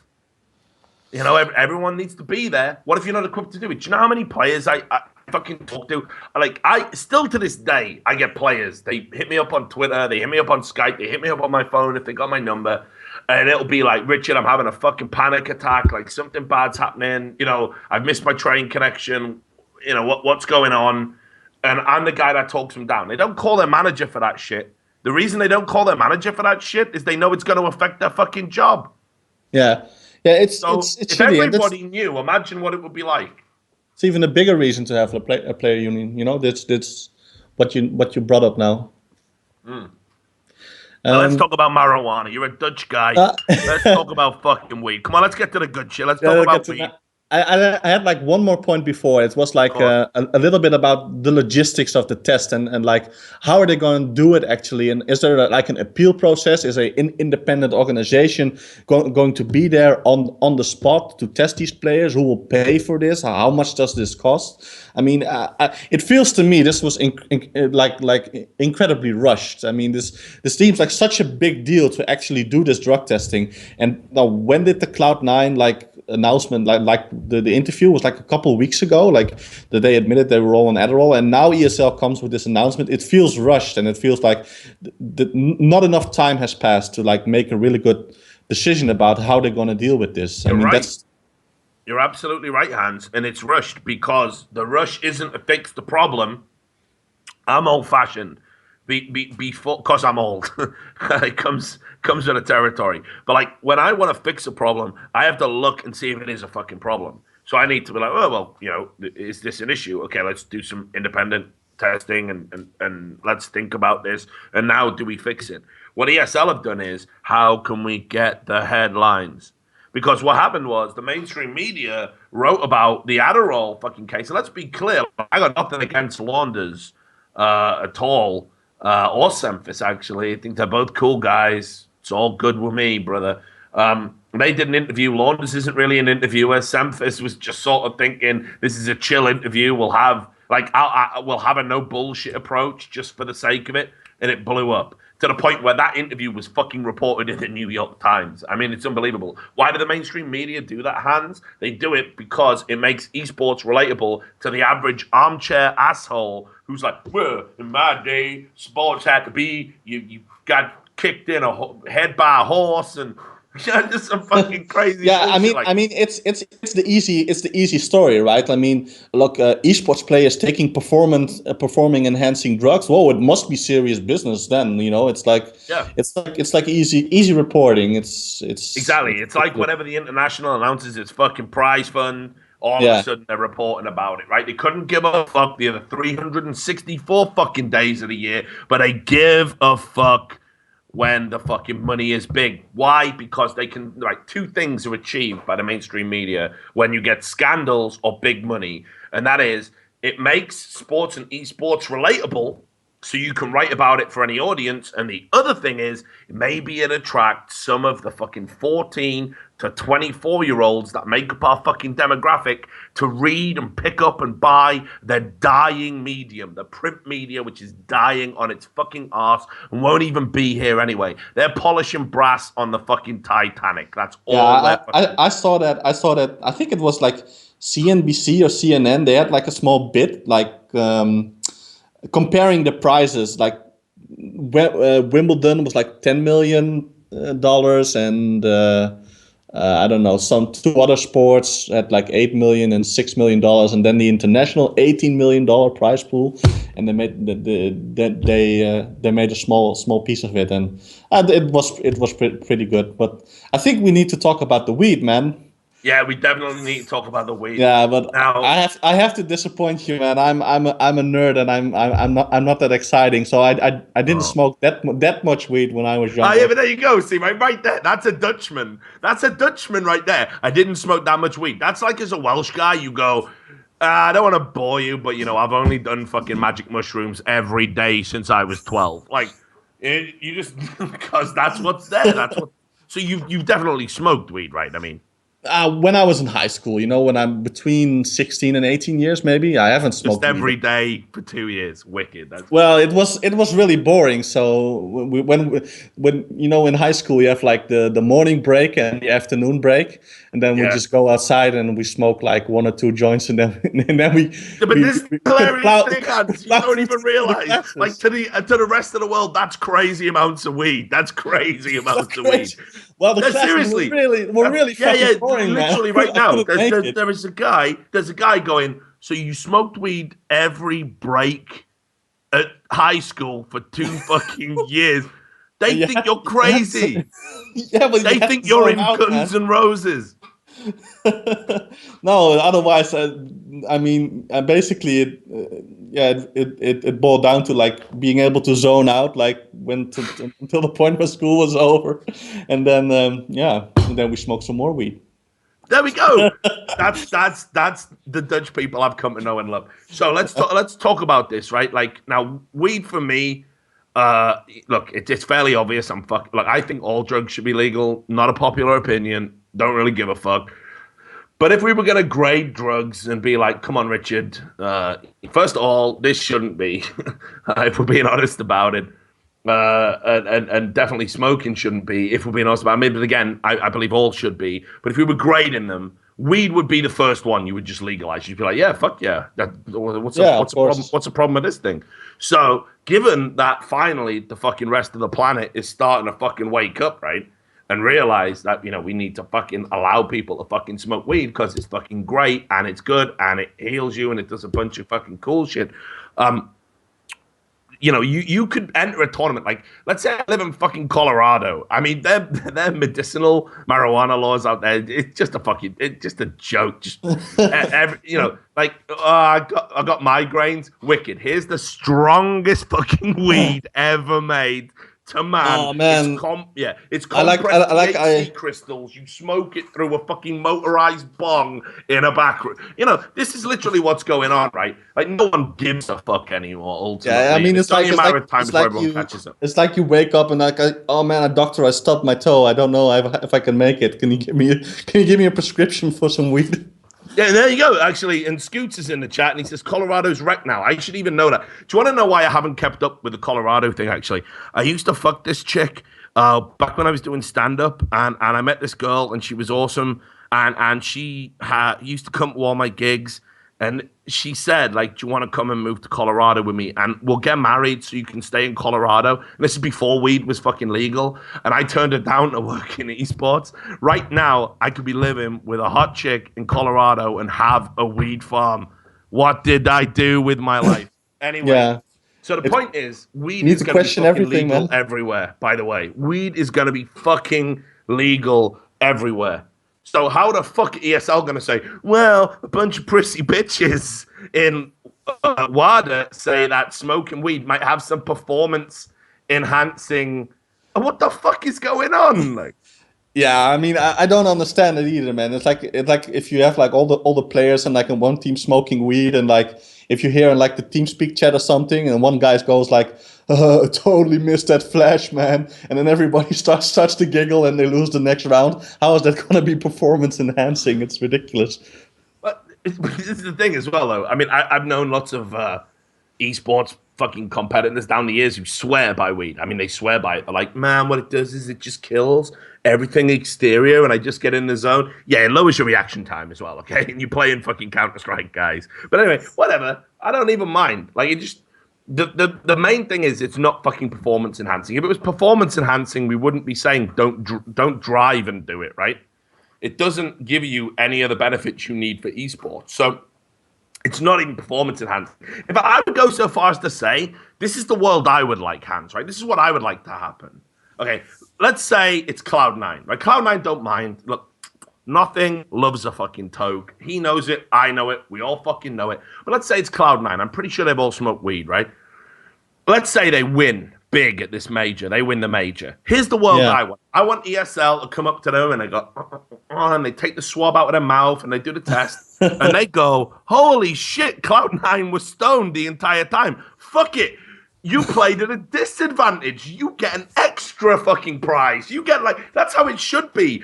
You were fucking so stoned, and yet you managed to win. We're going to give you 1.5 times the prize money for playing at a fucking disadvantage. Yeah, you're gonna get the money of the second place, team also. The people you beat in the final, they get nothing. You couldn't even beat Stone people. Fuck you. You don't even get your hotel paid for tonight. You're on the fucking streets. Fuck you. That's how it should be. Like, that's like. I've always made this point. How do you know George Best was probably the greatest footballer that ever lived? Because when you read this motherfucker's biography, he was doing all of these things like skinning people. And he was drinking pints of Guinness at half time. This guy could hit a crossbar from 40 yards after 10 pints. So not only was he the best footballer, but he was the best footballer while he was pissed. Fuck me, this guy's a legend. If you win a major while stoned, you're the best. You're the best player ever. Yeah. I just don't get it with the weed checking thing. I mean, the whole thing seems just ridiculous to me, and I'm quite curious on how it will all turn out. What if they actually do find something, and it's going to be a shitstorm for everybody involved? I think. Yeah, I literally don't even fucking understand how they're going to do this and how people are going to accept it. And again, a player union could probably stop this. By the way, yeah. Like if a player union says, "All right, we're not going to attend ESL events." We literally won't attend. So good luck, right? When it's like the tier 4 shit teams that are going, good luck with that. And everyone will go, oh, but Richard, they're not going to turn down the opportunity to win the prize money. Let's be fucking real. Prize money's paid out on a 30-day, a 3-month delay if you're fucking lucky. It's divided by 5, so $250,000 isn't that impressive anyway. And your org takes between 10 and 25% of the payout anyway. If you and without you being there, ESL gets reduced viewership. They can't meet their ad obligations. Trust me, the players hold all the cards here. They just don't even fucking realize it. No, they don't read it. But I think it's. I'm not actually sure if I've been interested in this player organization. I don't think union is like the correct word to use. I will think maybe it will be a bit like off-putting for some people. I don't know how you should call it, but I think they don't realize it, and there has to be some sort of. It's like one of those issues where like everybody kind of wants it, and it's like boiling underneath the surface, but there has to be some sort of critical mass of people getting involved to actually make it happen. And I think there has been some attempts at like team unions in the past. I remember something during the 1.6 days. Yeah, the G7, dude. Yeah, the G7. G7 was a dick measuring contest. And it's like the old saying, okay? There's an old saying, I think it was Benjamin Franklin, maybe some American guy can fucking correct me about this, but it was Western democracy or democracy is asking 3 wolves and a sheep what we're having for dinner, right? Yeah, and I know that saying. Is what you get if you let the team owners who make their money by exploiting players. That is how they make their money. That is the only way they make their money. If you let them look after player welfare, players get fucked. It's that simple. There is no point in even talking about it. And here's the other thing I would go as far as say, Hans, trying to ban weed in fucking any form of gaming, that's an attack on gaming culture. Fuck it. Like, I'm going to try and claim Rastafarianism for esports, right? It's part of our religion. We should be allowed to get stoned, play our fucking games, and fuck you if you want to take that away from us. Yeah. Maybe, man. Maybe we should all become Rastafarians. Mate, you're Dutch. You're fucking halfway there, brother. You're halfway there. You got the good side. Look, anyway, any final points you want to make, Hans? Yeah, a little bit more about the player unions, but I think it's a difficult issue because also with regards to player protection from teams themselves, I think it also comes down to like money. How much can we actually spend on like getting like a lawyer to look over player contracts and stuff? I mean, we all like to pretend how big esports is now, but I think when these stories that you come out with, and maybe like a few teams have things like really well in order, but they seem to be like low on funds, and how can they pay for like a lawyer or like tax advisors and things like that and things like that? How about just this for an idea, right? If ESL put their fucking money where their mouth is, you care about esports and you care about esports growth. That is why you claim to be doing this drugs testing. So I will make you a fucking offer. I'll get on board with your drugs testing, and all the players will get on board with the drugs testing, and we'll all agree to do it. If pound for pound, with all the money you made from your MTG buyout, all the money you put into drugs testing, you take it and you put it into an independent fund, not controlled by you, and it's there for player rights. It's there to be used by a players' union so they can get lawyers involved if they need to be, or anything else. If a player gets sick and they need money, put your fucking money where your mouth is. You care about esports, that's how you grow it. You don't grow it by fucking drugs testing a bunch of stoners and going, well, guess we had a problem. You never had a problem before. You didn't give a fuck. I didn't give a fuck. The players didn't give a fuck. How about we do something good? How about we stop teenagers getting exploited by people that fucking want to make a quick buck? How about that, industry leaders? Why don't we do that, right? So that's my thought. I can't actually think of like an example of like an actual like court case, or like somebody who went after somebody who fucked over like tournament organizers. I remember a bunch of, I'm most familiar with the StarCraft 2 scene, but there have been a bunch of like really bad tournaments, and usually the people who fuck people over, they just walk away and are never heard from again. And sometimes they come back and you have like some bullshit excuse and people believe in them again. It's ridiculous. Yeah. And just to talk about Bart, right? Bart, this is Bart from High Res. Love this guy. Love High Res. Great company. Love Smite. Okay. Bart remembers I used to be involved in Smite. That were brief. Jerby threatened to slash my tires, among other things. I couldn't be bothered with that. He remembers. But here's the point. I'm not talking about ESL paying money specifically to be litigated against. I'm talking about if ESL are going to be pioneers and bring in drugs tests, fucking just match it pound for pound, put it in an independent reservoir that can be used for anything. And yes, it could be used to litigate against ESL, but equally, it could be used to litigate against one of their competitors. It could be used to bail a player out of a real bad hole if he got a serious injury and couldn't play. Let's just do something towards a fucking player union. Someone's got to step up and do something. Someone. Yeah, it can't be me. So I fucking love you, Bart, and I love you, Hans. But let's move on to another caller. Fuck it. Yeah. We'll do it. Thanks for having me on, man. Go on, man. And dude, I know you've supported me for a long, long time. By the way, you're always the fucking watcher on the wall for me. You're my Jon Snow. I fucking love you. Thanks for all of the stuff you do on Reddit. And hopefully, you get back into weed. And when I'm homeless and living in Amsterdam and basically selling my ass in Devalen, like just sat in the window, me and you can fucking go out and get high together, and it won't seem so bad. So thank you, man. I fucking love you to bits. We'll talk again. Peace out. Okay, bye. Awesome. Great guy. Love that guy. Love Hans, Sam. He's a good guy. Don't you love him? Yeah, he's it. He's all right, isn't he? I'm not gonna fall in love with him on the first date, like, but he's all right. Hey, no, all right, mate. Fucking relax. Here's the thing. Like, come on. Right now, you're from fucking Wales, mate. So, like, literally right now, I know for a fact you're like, Mum, can you cook me my dinner? I want some golden fishies. Mate, I've had my broccoli for tonight. Yeah, fuck off, broccoli, you fucking lying cunt. Mum, can I have my golden fishies and some potato croquettes? I don't know. What's that? You won't. Yeah, you only want. Yeah, you only want food that's made by Findus, son. No problem. But anyway, because you're living in Wales and you're living in Sandfields, I know for a fact that your mother stirs heroin into your dinner just so you never go cold turkey. Like I know that firsthand.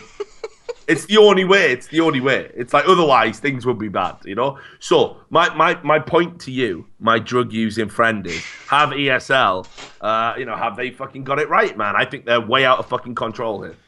I think it's retarded they're using like the WADA list. Like they should have made their own list because the shit on there just makes no sense. Like, does it matter if someone's taking steroids? Like, does it really matter when they're playing Counter-Strike? Does it matter if they're taking, like, clenbuterol, which is like a fat burner? Like, is this going to affect any play? Why is this even on there?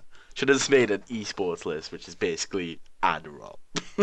But it's not even that, actually. You remember, I think it was last week, we had our good friend on, whose name temporarily escapes me, but a guy who had been heavily involved in doing all sorts of drugs. You know, it probably doesn't surprise anyone to know that, like, seriously, like, okay, so when I had my fucking, when I had my cardiac arrest about 5 years ago, as I said, my toxicology was a fucking mess. I tested positive for everything. So I like to feel qualified about talking about this shit. And you're like, well, maybe you can't, you know, you almost died. Yeah, but, you know, I did do fucking fistfuls of everything for a laugh. You don't respect drugs, drugs won't respect you. You respect drugs, they respect you back. That's all you need to remember. So the point I'm making is, he said nootropics are going to be the thing. And we don't even know about nootropics. No one knows about nootropics. I don't know about nootropics. I'm fucking old. I don't know what they are. They wouldn't even show up on the test anyway. Like, apparently the thing that's going to dominate esports is never going to be able to be tested. Well, not never, but for a good few years yet. It's beyond a fucking joke, man. Like, really, it really is. And, you know, look, I just think, okay, look, maybe we can agree that Adderall is performance enhancing. Maybe. I'm not sure it is, all right, but maybe.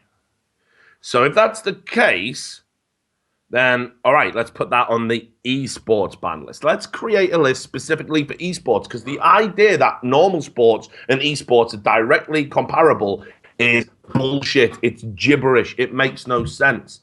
Those guys who are so fucking muscle-bound, I'll tell you a story. People won't remember this. You ever seen Conan the Barbarian? Yeah. Yeah, I know you have. You're cultured. Maybe other people haven't. All right, well, here you go. Conan the Barbarian, Arnie. It was right at the start of Arnie's career. And, you know, Arnie was the fucking dude. If you watch the documentary Pumping Iron, you know, Mr. fucking Universe, absolutely massive. Still to this day claims he never used steroids, and the whole thing about him having a pig's heart transplanted into him. That was just a bad coincidence. But anyway, right? He did Hercules in New York, where he was listed as Arnold Strong, right? And he could barely speak a word of English. And they even had to dub him in that movie, if I remember rightly. But I haven't got any money. We're fucking horrible. Anyway, he goes to Conan the Barbarian. And now, he's a barbarian. So he has to hold a sword. That's key to being a barbarian. Ask any barbarian. Any barbarians in chat? Tell me about this shit, right? Just type now. What do you need most of all? It's hold a sword, right? This motherfucker was so big. His chest was so big. This is true. It's in a documentary. It must be true. He couldn't hold the sword with two hands. He was too hench. His hands wouldn't meet in the fucking middle. His hands wouldn't meet in the middle so he could wield the sword like that. They had to put him on a workout regime to reduce the size of his massive pecs to be able to hold a sword for the movie. You're telling me a guy on fucking steroids in esports who, you know, all I want to do is hear the lamentations of the women. You know, like, you're telling me that guy has got an advantage competitively. It's not the same. You have to fucking change shit accordingly. Esports and running is not the same. If it was, Usain Bolt would be fucking getting headshots, dude. Come the fuck on. You got to think about this shit. I mean, I don't want to cast any aspersions about Usain Bolt. He probably can. He looks like the kind of motherfucker that could actually... He's at least legendary Eagle Master, isn't he? He looks like a legendary Eagle Master, bare minimum. So. But anyway, that's the point I was trying to make. Oh, and by the way, Sam, you know who doesn't have a player union or care about player rights? Riot. Riot Games, run the video. Fuck Riot Games.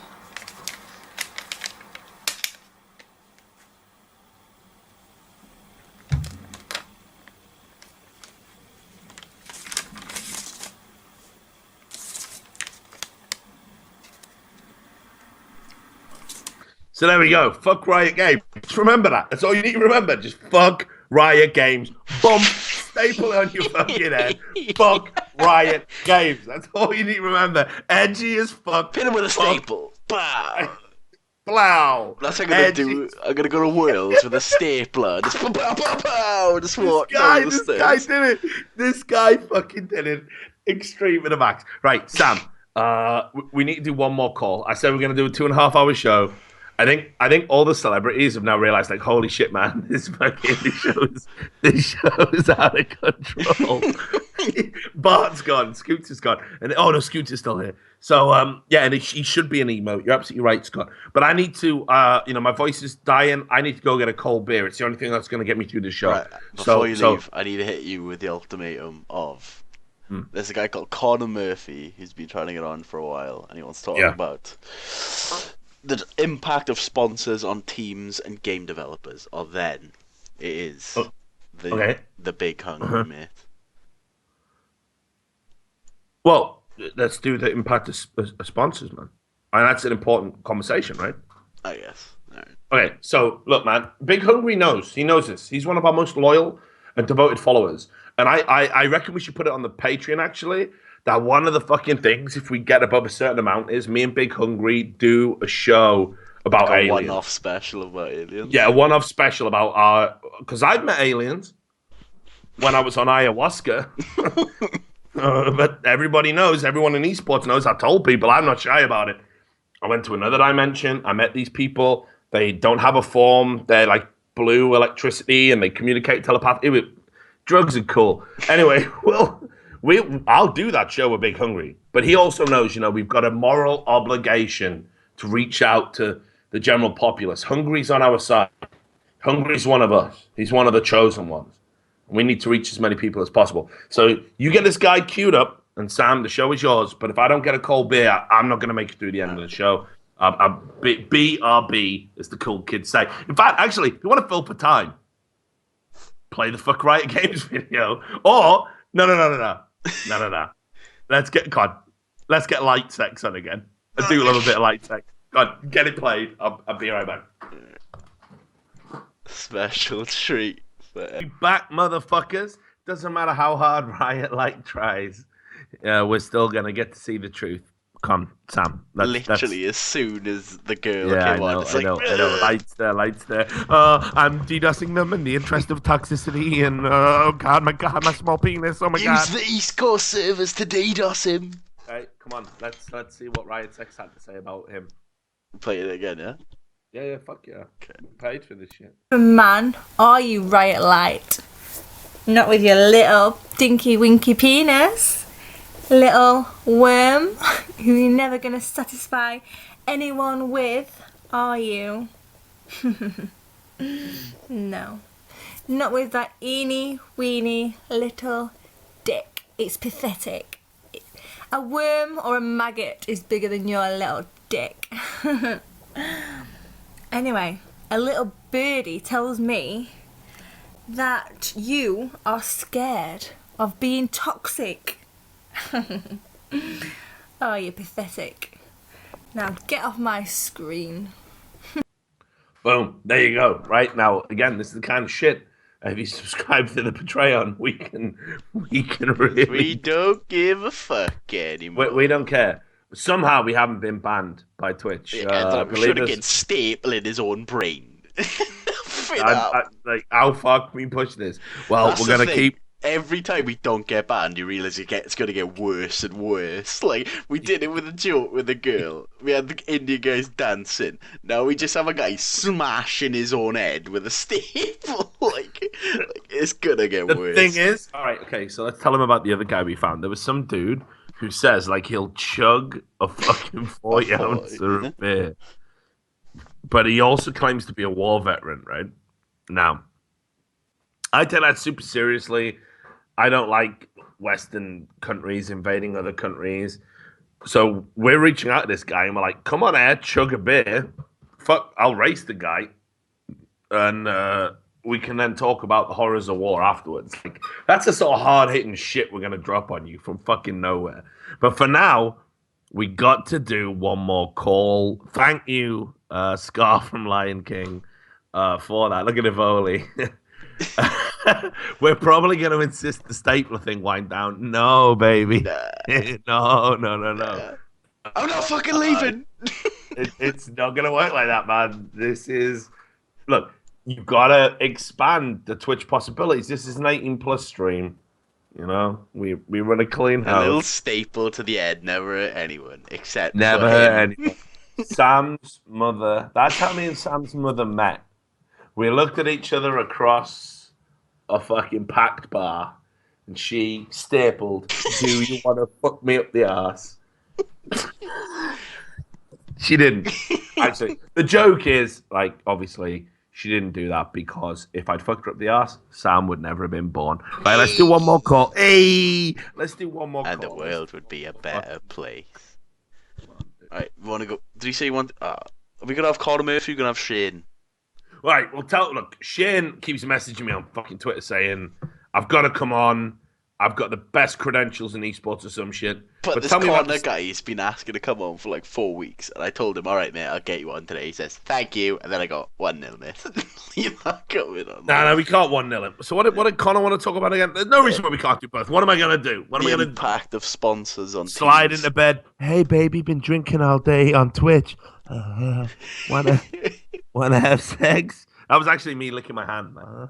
Anyway, we could do both. I mean, He wants to talk about Conor Murphy wants to talk about the impact of sponsors on teams and game developers. Okay, let's do that. Come on, let's do it. Come on. I'm in. Fuck. I nearly drank all my whiskey. This is fucked up. Gonna have a hangover tomorrow. Fuck my life. Hello. Hey, here we go. How are you doing, brother? You good? Good man. Cheers yourself. Aye, not too bad. So Conor Murphy, I mean, is it a great leap for me to ask if you're from Ireland? That'd be a pretty short leap. Yeah, it's pretty standard. Aye, good stuff. Whereabouts in Ireland you from, brother? Just outside Dublin. Awesome. Went to Dublin on a rugby tour way back in the day.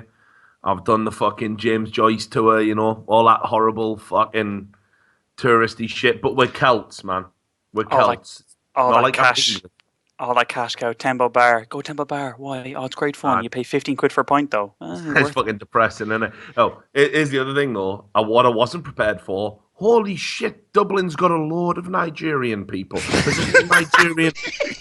Listen, there's a whole Nigerian section. And we're go down there and they sell you Nigerian Guinness. And I was like, what the fuck is this? A Nigerian Guinness is as strong as Special Brew, but it tastes like Guinness. What's going on in Ireland? Just shit's hitting the fan, man.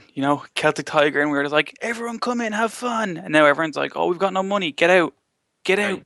I like it, though, because the way it was sold to me, so I was talking to some Nigerian guys, and they said to me, they went, hey, look, man, whatever your problem is, this Guinness will fix it. And I went, what do you mean? He went, do you have headaches?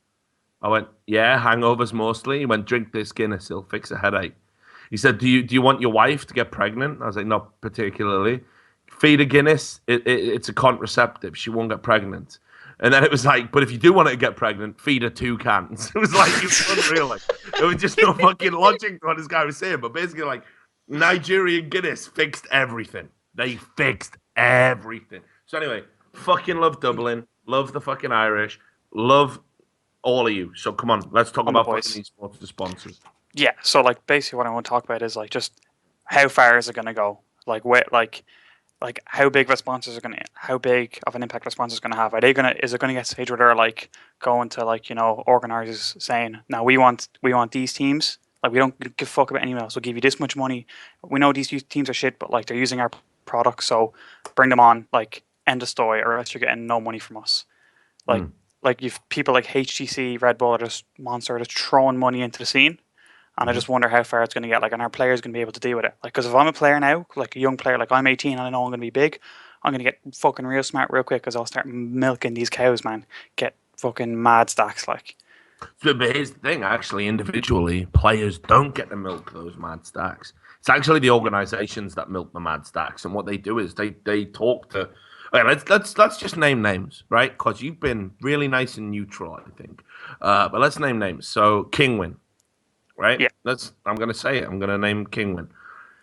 They on their description, they're like, we've been around since, what was it, 2009 or some shit? Like, they haven't. That's actually demonstrably true that they weren't called Kingwin back then. The parent company that owns Kingwin is something like called Seven Entertainment or something. They have a bunch of fucking companies, including one that's called G2 Play, which is suspiciously like G2A. But anyway, they all operate on the same model. All of these subsidiary companies, and that is that they sell in the grey market Steam keys. Now, Kingwin have literally just tried to fucking buy up all the fucking esports properties that are available. They just come in and they go, "Bup, bup, bup, bup, bup. We're going to give you a bunch of fucking money." That's it, right? Now, who's getting that money? Very rarely, Connor,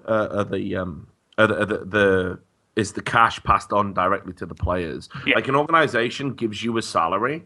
They say, "Connor, man, you're fucking sick. We love Nigerian Guinness. You're our hookup for that, right? You're our middleman for that, yeah?" And they bring you into the organization and they give you a flat salary. And you've got to hang around with four motherfuckers that you know you're better than. And you know they're all getting paid the same as you. And it sucks ass. And you just deal with it.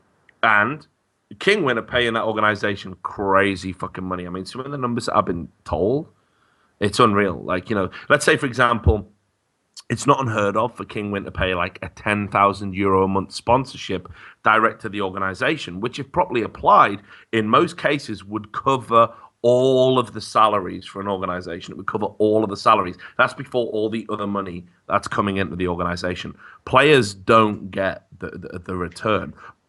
So there is that. Yeah, and like I guess that ties into your whole like the whole speech now of like, oh, players need a union or something to represent them, like, you know. But like we're getting that, like we've seen like our players going to be able to handle the pressure from sponsors. Like we saw all the shit, you know, with was it SK Gaming, like, you know, and they're in relegations, the sponsor going like, if you guys get relegated, you know, money's not going to come in. You know, our players going to be able to handle that pressure. Seeing shit with like Twitch banning streamers, or like, you know, like if like a certain sponsor's on like a number of streamers and they get banned, they go to Twitch, hey, you know, we sponsor these guys, you know, we want them on, so stop fucking banning them and we'll give you this much money. You know, is it going to get to that stage? I wouldn't be surprised if we were already at that stage, to be honest with you, Connor. I think we're definitely at the stage where there's a lot of backroom talks going on. The ties that bind are definitely strong. And, you know, again, prime example, let's say you're running a tournament and you're sponsored by a particular organization that also happens to sponsor a bunch of teams. And let's say you have to make a ruling, or dare I even say it? Let's say you had to make a group draw that privately that was particularly unfavorable to a bunch of those teams that were sponsored. Let's say I'll make up an organization, right? I'm the Nigerian Guinness Corporation. Yeah, right? Let's keep this team going. I'm the Nigerian Guinness Corporation. I've come into esports and I sponsor 4 fucking teams, and I sponsor the 4 biggest, you know, pisshead, crazy alcoholic teams. And that's my fucking modus operandi. So the Nigerian Guinness brand is on, you know, like the Cloud9s of this world, you know, whatever. And let's just say all 4 of those teams end up in one group by a randomly drawn pick. And I go to fucking the tournament organizer. Hang on a minute. That's not going to really work for us. And, you know, we were thinking about sponsoring one of your leagues a little bit later on. In fact, one of our subsidiary companies does sponsor one of your leagues, sponsors this online cup that you do. You can't put all 4 of our teams in one group because that means 2 teams are going out. And we want the maximum exposure for our sponsorship. Can you rejig this? Now, I'm pretty sure conversations like this are already happening, Connor. To be honest, based on my experience. And you know, we saw something similar with Steel Series, for example, during LCS relegations. They claimed it was one big joke and not anything to be taken seriously. But they pretty much inferred they would much rather that if you were sponsored by Steel Series and you had to pick your opponent to stay in the League of Legends LCS, don't pick a fellow Steel Series sponsored team. They said that was just a bit of friendly advice, a bit of a joke. I consider that corporate interference. Yeah, I agree. Like, yeah. And then you like from an organization point of view, like you see, like I've seen like, you know, NIP just there a couple of weeks ago, like got like Netgear, and like these guys are just like sponsored up the ass, like, you know, they got money coming in from everywhere.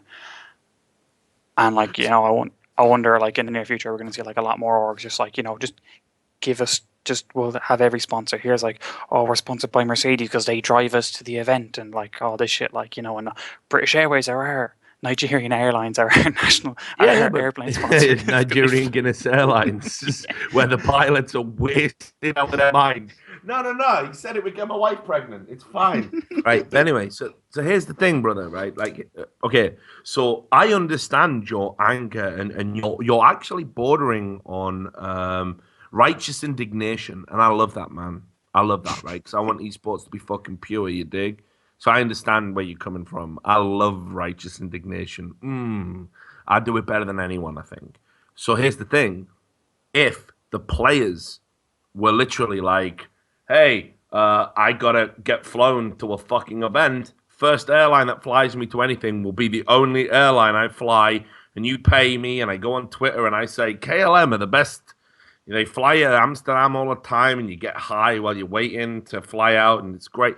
Like, if that was happening, awesome. But actually what's happening is the companies get the players through the organizations. That is the problem. That is the problem.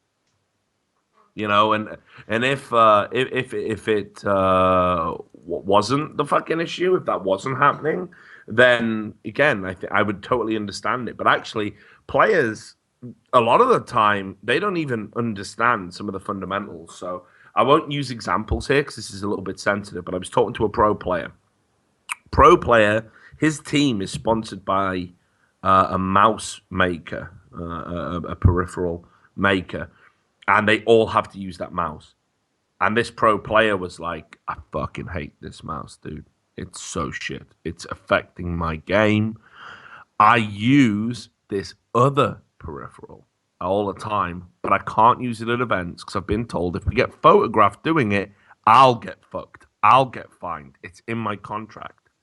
Now, actually, if you talk to the peripheral owner that makes the one he prefers, they're like, we'd love to individually sponsor that guy, but we can't. Never gonna happen. Can't do it. And they've not signed anything in line with the other peripheral sponsor. They've not agreed to use that product. They have to because the org tells them to. The org says, we can't pay your salary unless the money from that peripheral manufacturer comes in. Doesn't matter what your preference is. Now, if you look at mainstream sports, the apparel producers, the people that make your T-shirts, might be Nike, might be Adidas. Cool. Yeah. You got to wear their T-shirts. But you don't have to wear their boots. You don't have to wear the shin pads. You're free to pursue individual endorsements of a different kind. If you're a particularly stylish player, the kind that wouldn't drink Nigerian Guinness from a total stranger in an alley in Dublin, they might sponsor you. Yeah, classic. They might sponsor you for a watch, or they might sponsor you for an aftershave or a fragrance. You know, and imagine if the team came in and went, whoa, you can't. Sorry. Sorry, David Beckham, you can't be sponsored by clothes or aftershaves, or it wouldn't work. So this is what I mean. I think your anger is actually misplaced, but I respect it. It's not anger. It's just in terms of like just getting paid in day, because like as you know, like players have like a limited lifespan in this scene. Well, the majority of do. Some go on and become casters and analysts and streamers and other such. It's just all about really like getting smart at the end of the day. And like with this whole like drugs fiasco now, it's just fucking batshit crazy. Like I wonder, are we going to see a stage where a sponsor throwing money in, like this player's got popped to go to the event, like say ESL, and they go, no, this is not getting out. Like we'll give you this much money, this isn't getting out. Okay, we'll keep him hush hush. It's fine. We'll have a talk with him. He won't do it again. He'll calm it down. But like just don't release it. We'll give you this much money. I wonder if that's going to happen. Well, again, that wouldn't surprise me at all, Connor. If a player was like randomly selected for drugs testing and it was fairly obvious to them that they were going to test positive, it would probably be a manager again that would go. And it could be. I mean, again, you get these guys that go to esports events. You can spot them a mile off. They're too well dressed for esports. Like me, look at the fucking state of me, mate. I go to esports events like this. I'm considered, like. I'm meant to be relevant or something. I don't even understand how it works. But I literally walk around with my grey beard and I'm pissed. And I look like Eddie Hitler from Bottom, right? Like, and I just walk around and it's all good. And no one says that. It's Richard Lewis. Lewis. bottom on an esports show. I'll Yeah, do they whatever did the that. fuck. I'll do whatever the fuck I want. Add that to the Patreon. Thank you. So you do all this shit, but you can spot the real business guys a mile off. They literally, they're too well dressed. They got too much money. They're too smart. Whatever it is, and those are the guys that are like having these backroom conversations. There is so many meetings where the head from one league and the head from another league and all the heads from all the leagues, maybe minus one or two that are in the fucking not so groovy gang, they all get round the table and they're like, look, how can we do this and do that, and how can we fuck these guys, and how can we not fuck each other? And it's selective cooperation, and there is definitely a level of corruption in esports that would mean that I wouldn't even necessarily trust when the first results of drugs tests come in, because I agree with you. I think, let's say, for example, again, I'll use Kingwin. I've already burnt that bridge. So we'll use Kingwin. So let's say Kingwin. Kingwin sponsor approximately 9 teams at the moment, although we're now starting to see them withdraw that. There's a new story coming about that soon. Watch this space. But they let's say they sponsor roughly 9 teams. They have their own team, Team Kingwin. And let's just imagine, hypothetically, they sponsored a league. Right? And one of their teams tested positive for fucking drugs in that league they sponsored. Trust me, there's a conversation happening there. How can we stop this getting out? We don't want the Kingwin brand tainted. Like, if iBuyPower could have gone back in time and fucking reached out to me, for example, if they believed it was coming, or reached out to fucking ESL, or reached out to Valve to stop the match fixing story breaking, because I feel super sorry for iBuyPower. Those guys fixed that game while they just so happened to be playing for iBuyPower. Now everyone says, remember when iBuyPower, nothing to do with that business, but that business will be forever tainted. They know it, I know it. But if they saw that coming, they probably would have sat me down. Rich, do you need to release this story? We're an upcoming company. Maybe we offer you something. And obviously, I wouldn't have took it, but that conversation might have took place. Yeah. And you're right. There's too much money in esports right now for it to be honest. Yeah, and like just from the game developer aspect, like we're just again like referencing like fuck Riot, because it's just like a calamity of just constant fuck ups over the past couple of weeks, especially. Like imagine like, say, for example, if I think Coca-Cola, I don't think Coca-Cola's still on board the Challenge Series, but say, imagine they still are, and like this whole shit comes out, like, there's no sandbox mode or whatever, and there's no replays, whatever, and they go, like, fuck off. Like, no, this is getting done. This is getting done. Or else, like, we're gone. And let's say they're putting more money in. Let's say they're just like throwing filthy money, like it's Leonardo DiCaprio, Wolf of Wall Street. They're throwing fun coupons at Riot. They're like, just take all the money, Like I'd be interested to see if something got to at that point where like a sponsor of a main game impacted the development path of that game in a big way. Now I think Riot are too big to where they even care now. They're Definitely. Yeah, they're just like purely focused and just like, nah, fuck everyone else. We're doing this because fuck you, Blizz.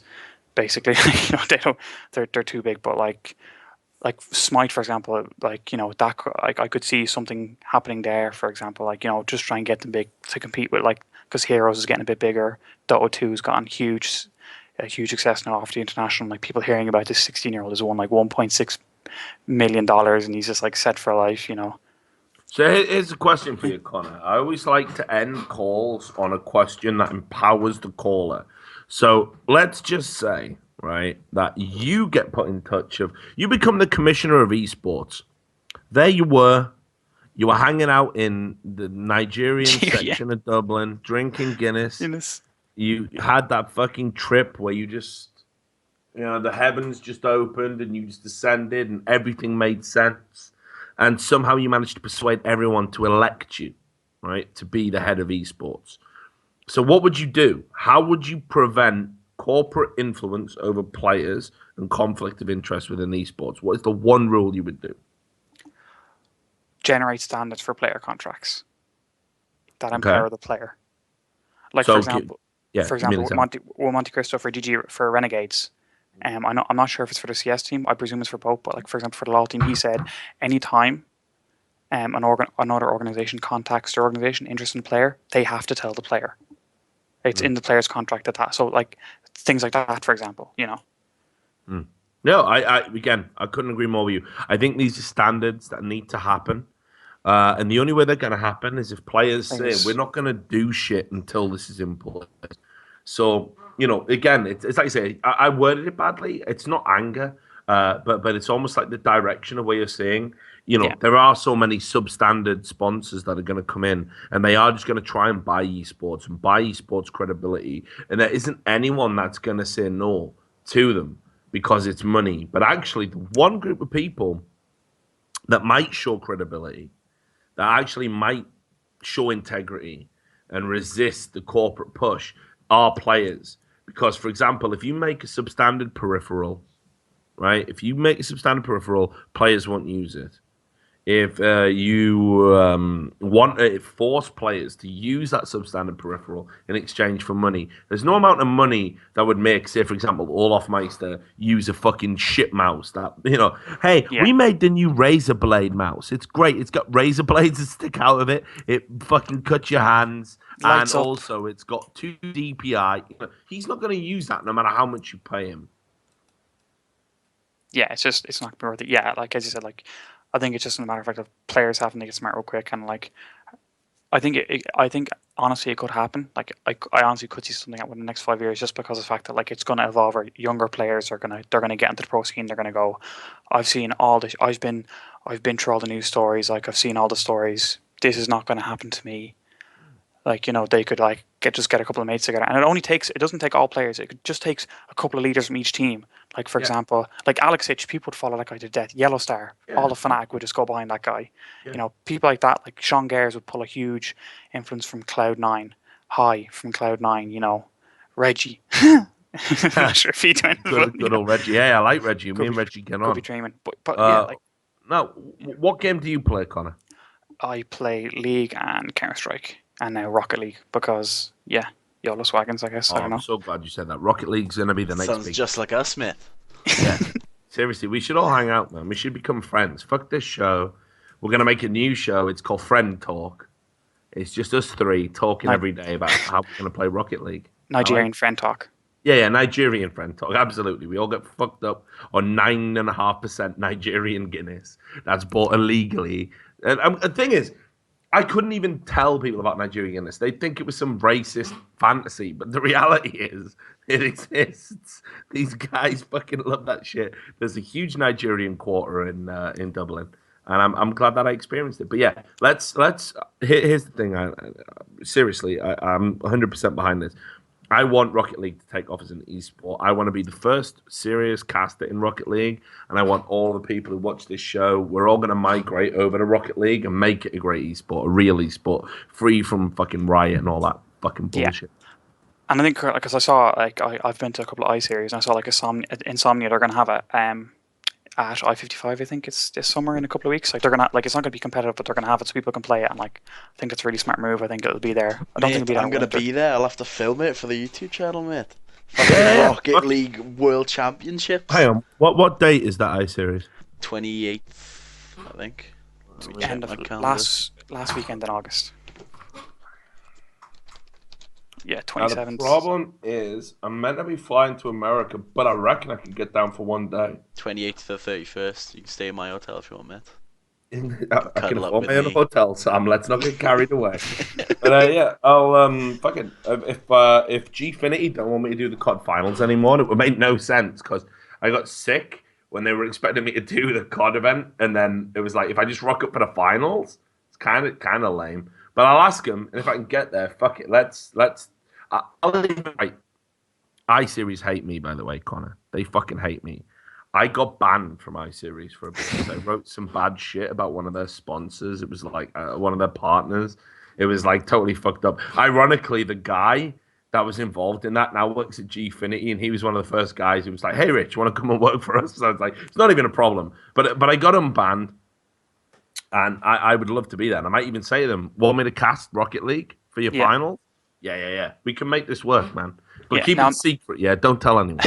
I'm not sure if they're actually having teams competing in it. I'm not sure. I think they might just be showing it, like, as in you have a setup where you can, like, 5 consoles or whatever, 5 PCs, and you can play it. I'm not too sure. But it's definitely going to be cool. And, like, I know, like, they announced in their DLC, like, they're having a new map and they're going to put in replays and stuff Hint, hint, Riot. Hint, hint. You know, fucking Yeah, Rocket I League know. can do it. You can do it. Fucking duh. Hey, But yeah, imagine a developer making their overall game better and more focused on an esports thing, completely free of charge. Imagine that, right?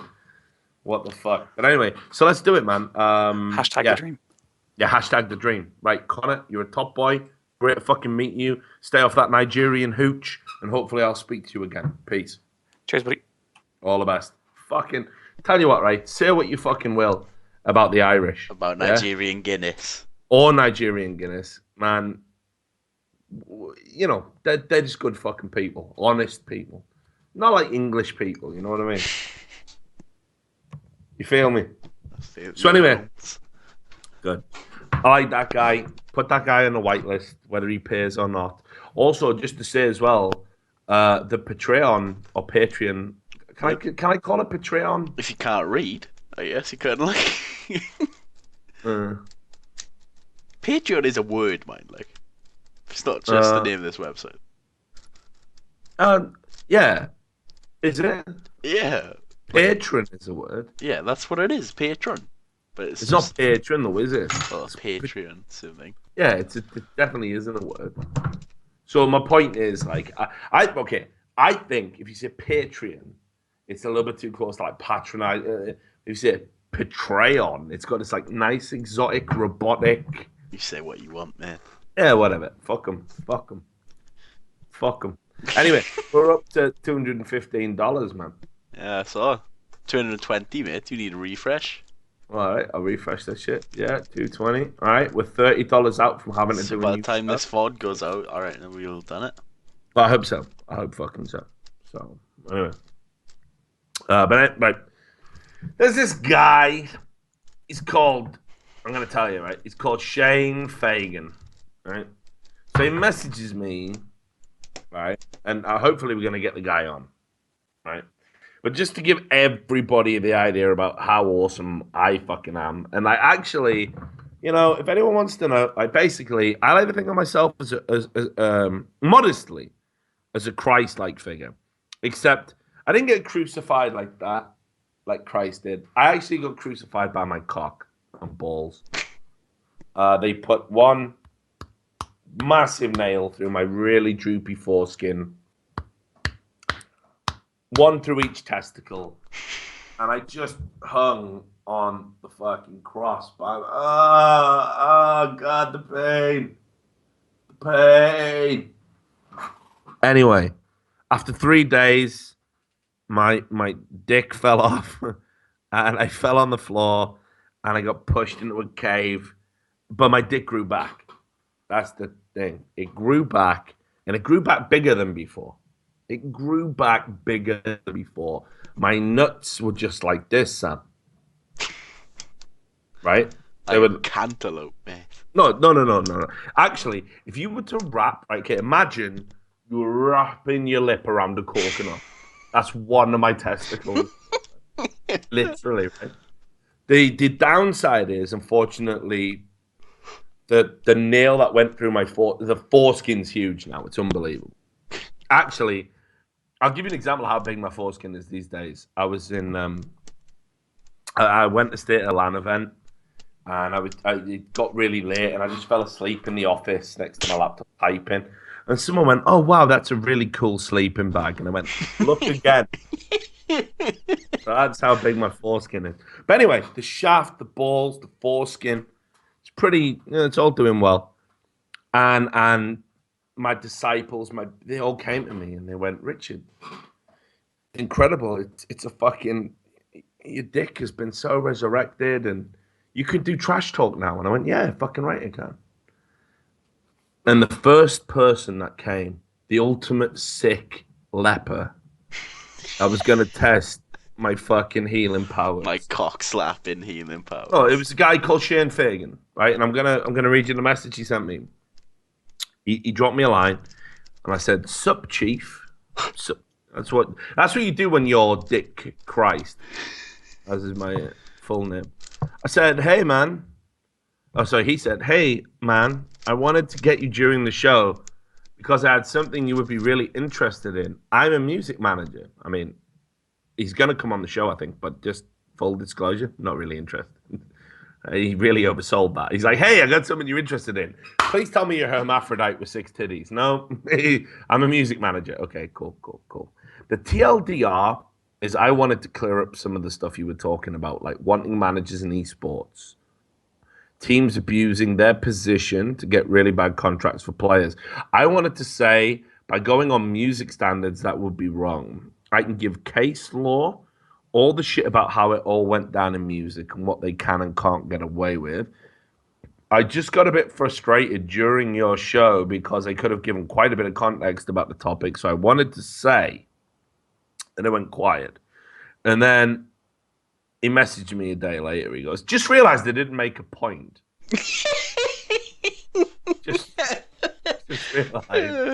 Just realized they didn't make a point. I can go on Trash Talk next week and answer some questions if you want an article about it. I mean, again, don't really understand where this is coming from. This is why I wanted to message you and link up. And then it was then 2 days later. Sorry, you didn't get back to me. Thought I'd remind you. Do you want to have a chat? My Skype is deleted. I promise I won't DDoS you. I can give you proof of all of my qualifications, and I wish to be completely above board. Then it was like, oh, you're working. Sorry, dude. And obviously I was working. I'm the fucking dick messiah, you know. Just come out of the cave. Got things to do. Sigh. This is just now. This is from today. Sigh, another Trash Talk. I didn't get a chance to actually give you the answer to your manager. I didn't realize you'd asked any. And I said, I'll tell Sam to bring you on when he comes back. And he went, KK, dude, thanks. You should have seen the massive frustration. I don't even know what that means. I just came off a cross. And my dick fell off, and this guy's got a massive frustration. So here's the thing, Sam. He sounds crazy, but he might not be crazy. Right, Shall we get him on? My dick died. Everyone sins, and I believe we should get him on.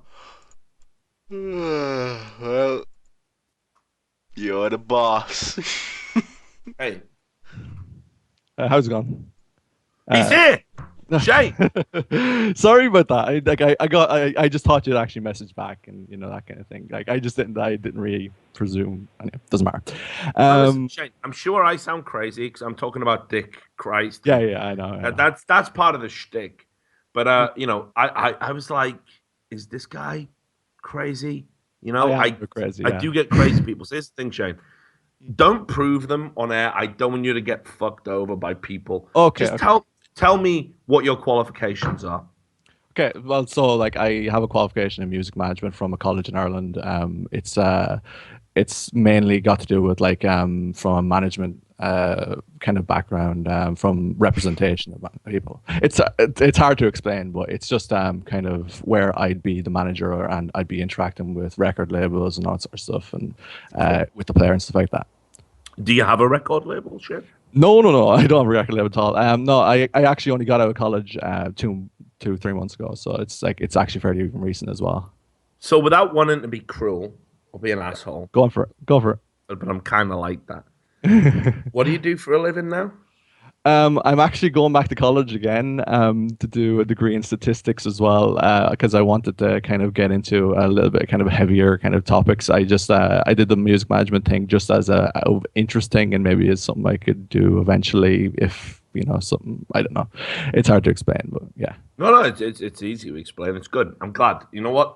I definitely think the combination of music management and statistics, it's going to work out, right? I believe you, brother. Okay. Seriously. Okay. And also, you're from Ireland. I can tell us straight. Whereabouts in Ireland are you from?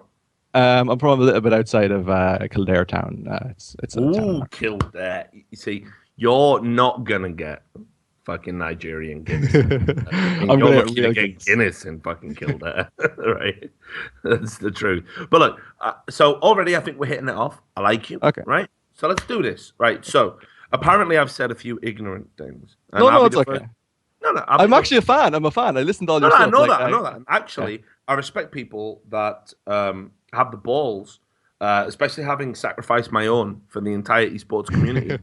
I respect people who have the balls to come on the show and challenge me. I really like it. And if you can educate me on something, I am here to learn. So tell me what areas you think I've been wrong in. Okay. so specifically, like the thing I really want to clear up was you wanted to talk about teams abusing players, and I just wanted to clear up that it was something that was happened 40 years ago, even in music, and like there's massive amounts of case law behind it.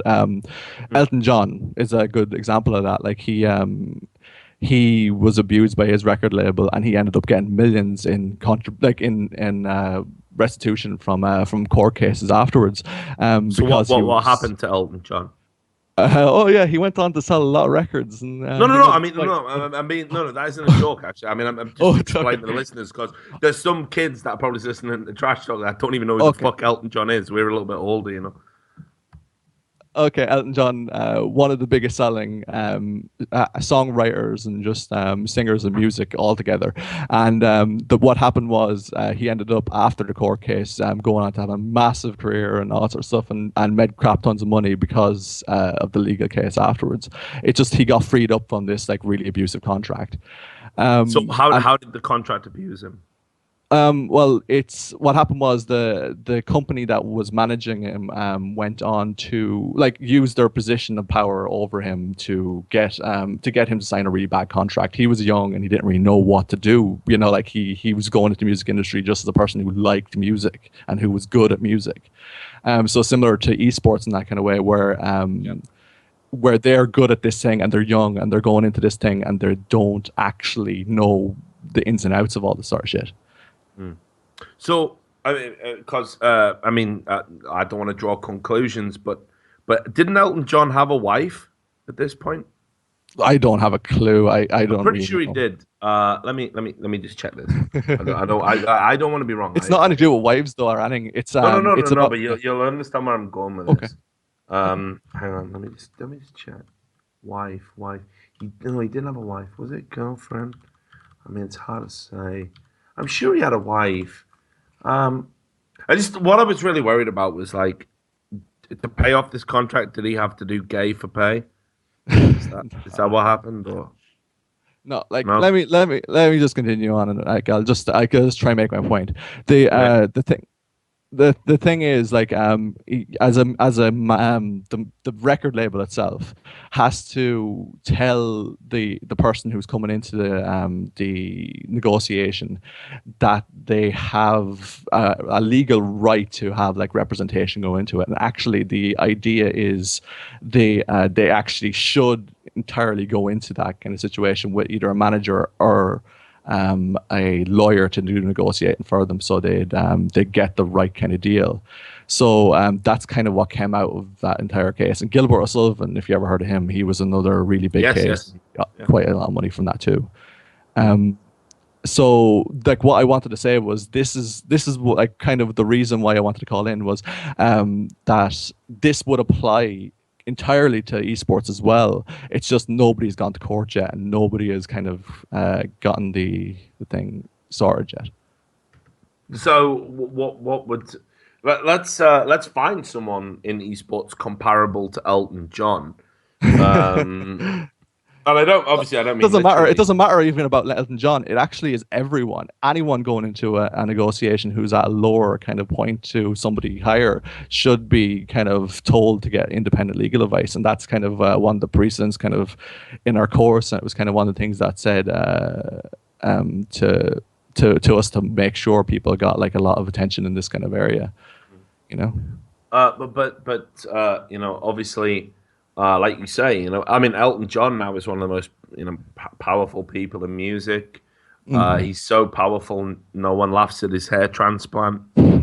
He's done really well for himself. He lives, you know, he like you say, he's living a great life predicated on his musical background. In a lot of ways, he's one of the major influences of the music industry. So, what I'm kind of asking is. How does someone, for example, turn it around? Like, how do you go from being the naive guy who gets fucked, metaphorically speaking, by bad contracts, and somehow you become a power player in the industry? And how could we apply that sort of example to esports? Okay, that's a good question because like it's yeah. So the idea is that case and the Gilbert Sullivan one specifically laid out like a massive set of rules for labels and like a load of other cases as well. I can go for days about it. There's actually a big book I'll recommend it. I can link the IBAN or whatever. What's it called? It's called Music the Business. It's from Anne Harrison. It's kind of a very regular book. It's out every 2 years. It's on the 6th edition, I think now.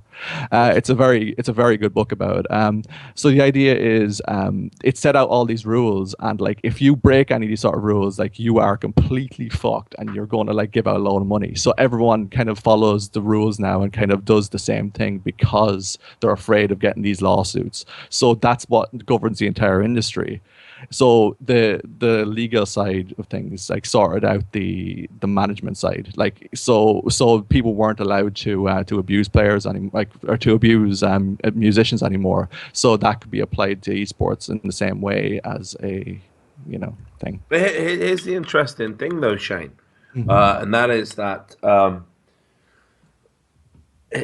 Okay, so there's no nice way of phrasing this, but ultimately it sounds like that esports, much like music, in the early days, it would need to be a battlefield to establish what was right and proper, what was the norm, what we should accept. For example, again, using Elton John, a man who I have nothing but respect for. We all love Rocket Man. Yeah, great song. Benny and the Jets is a really good song too. Yeah, the guy's amazing. So this is a guy who, as you say, he got fucked over by bad contracts at the start. And the only way that he was able to change the music industry, unfortunately, was by extensive litigation. Now, that's great because you're Elton John. The media. Well, it wasn't even at the time. Like he wasn't rich when he did the case. He just knew that he was right. I don't think it's about money. Actually, I think what enables you to enter into litigation and to challenge people and to have that confidence is, first of all, yeah, he was probably signed to a shitty contract, but he probably had an agent. He definitely had the support of his first wife, whose name escapes me. I know he did marry some. I know he did marry some chick at some point.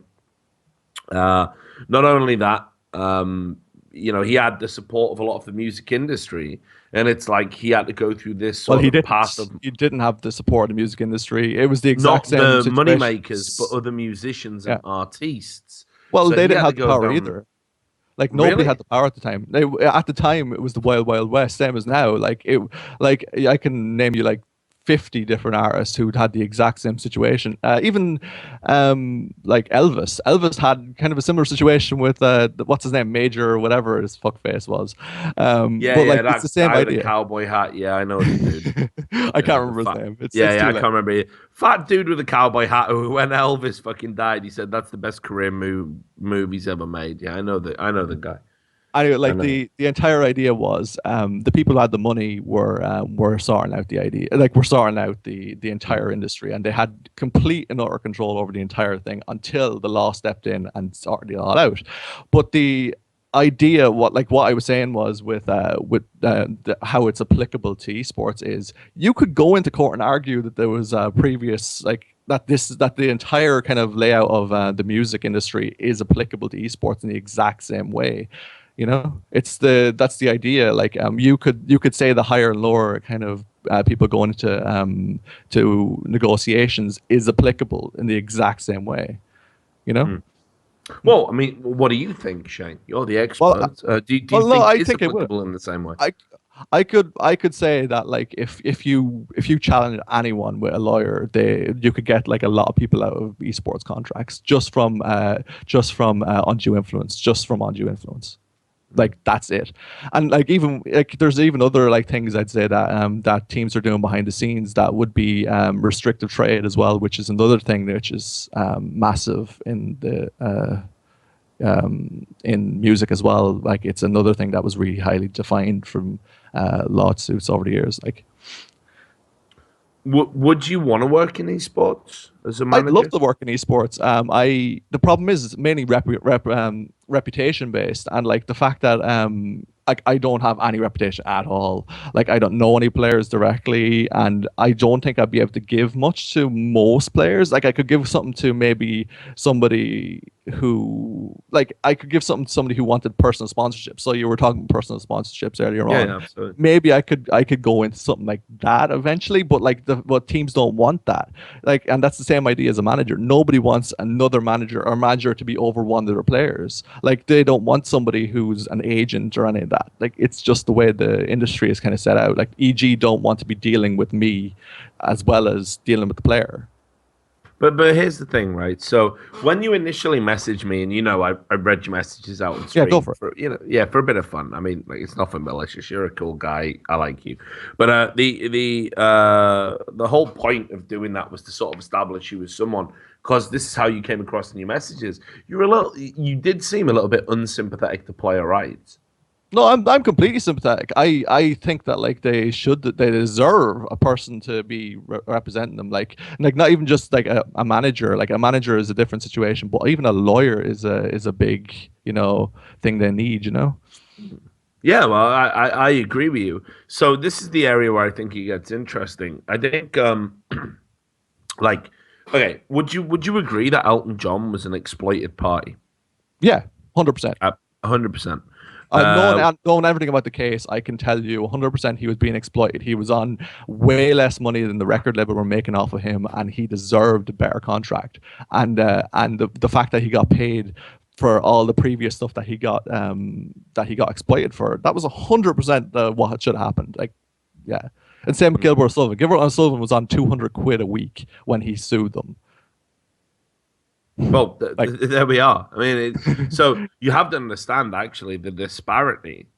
Elton John was still making, like, in terms of the percentage compared to what esports guys are making, compared to what people make off the back of their efforts, it's horrifying. It would horrify you if you knew the exact numbers. I honestly believe that.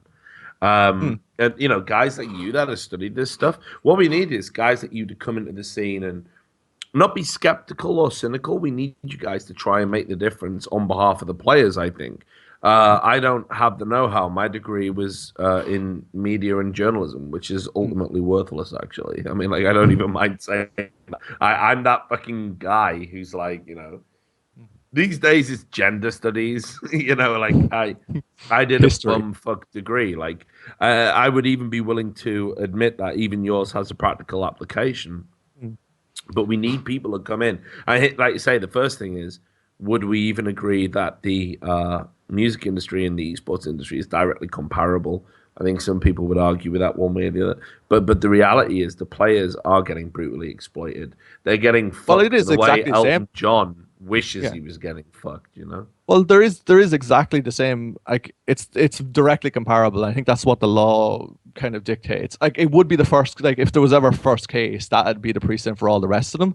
But it's one of those situations where there has to be a first case before anything will change. Yeah. So one final question for you, Shane, because I know you've been dying to get on, and unfortunately you come on at the end. We're probably going to kill it. It's actually been a 3-hour fucking show. Which I never do, but don't get me wrong. I'm going to put you on a whitelist, right? And I think one day we should just have a call.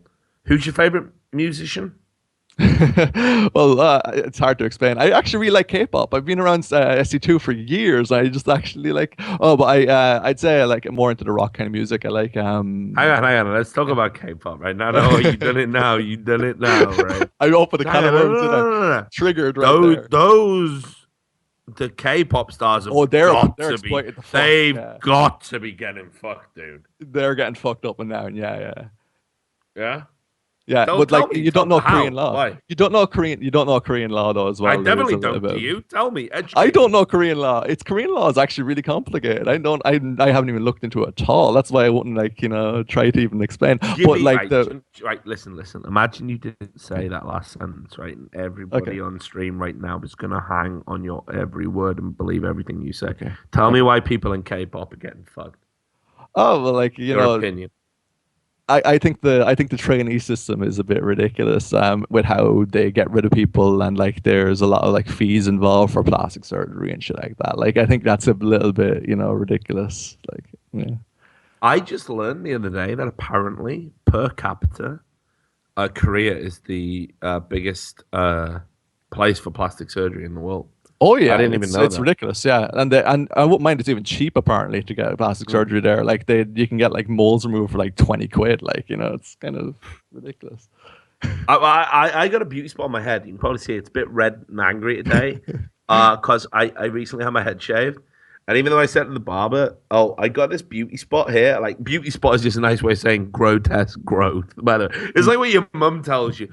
No, it's a beauty spot. Like, mother, I got a fucking disgusting lump on my head. You need to cut it off and bury it at a crossroads before it infects. Anyway, fuck that, right?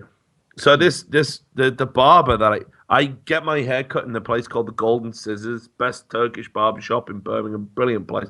Anyway, this motherfucker sliced me apart, like he fucking wrecked that, like, and that's killing me. That's killing me.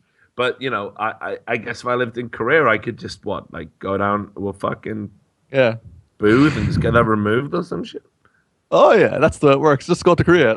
That's 700 quid or something for a flight. Just do that, and then spend the extra 20 quid on it. I might do it. So look, you could go in anywhere and go to one of those places to bang some women. Stay in Thorin's house, mate. Yeah, mate. Thorin's already made it abundantly clear I'm not allowed to go over because I'm a journalist. I might tell people about the victims. But look, here's the thing. Here's the thing, Shane.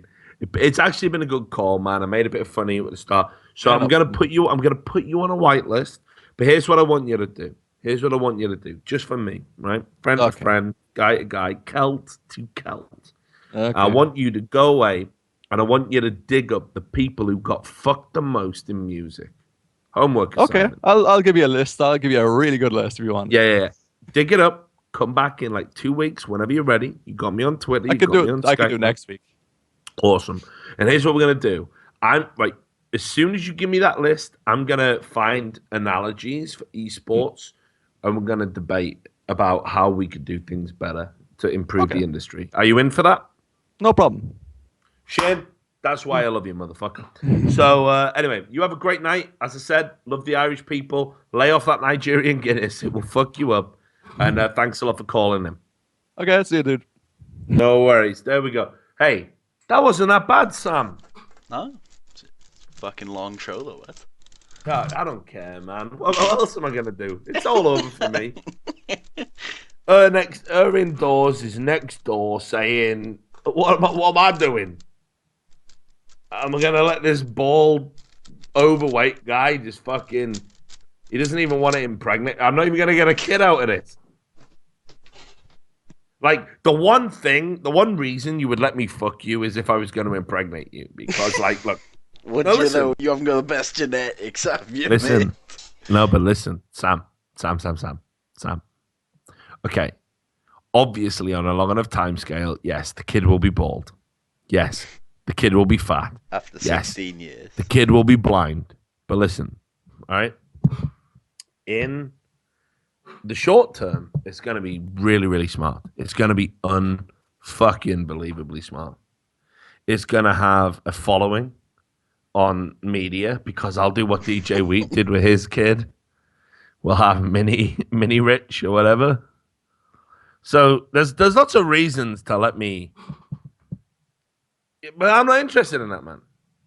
I'm a pull-out kind of guy. You know what I'm saying? You dig? Just look, Sam. You won't understand this because you live in an overcrowded hellhole. Fuck Riot Games. We'll come to that in a second. You live in an overcrowded hellhole, yes? You've been your myth. Why are you asking me? You know the Just score. confirm for the people at home. Is it an overcrowded hellhole? Yeah. Do you ever leave your house and look at people and go, wow, you're cool. I'm glad you happened. Right? Nah, never happens, does it? Do you ever? Here's another question. When you're walking down to Franco's Pizzeria or chip shop, it's not even a pizzeria, mate. You've changed, you have. Yeah, listen. So you go down to Franco's Fish and Chips. You're walking down there.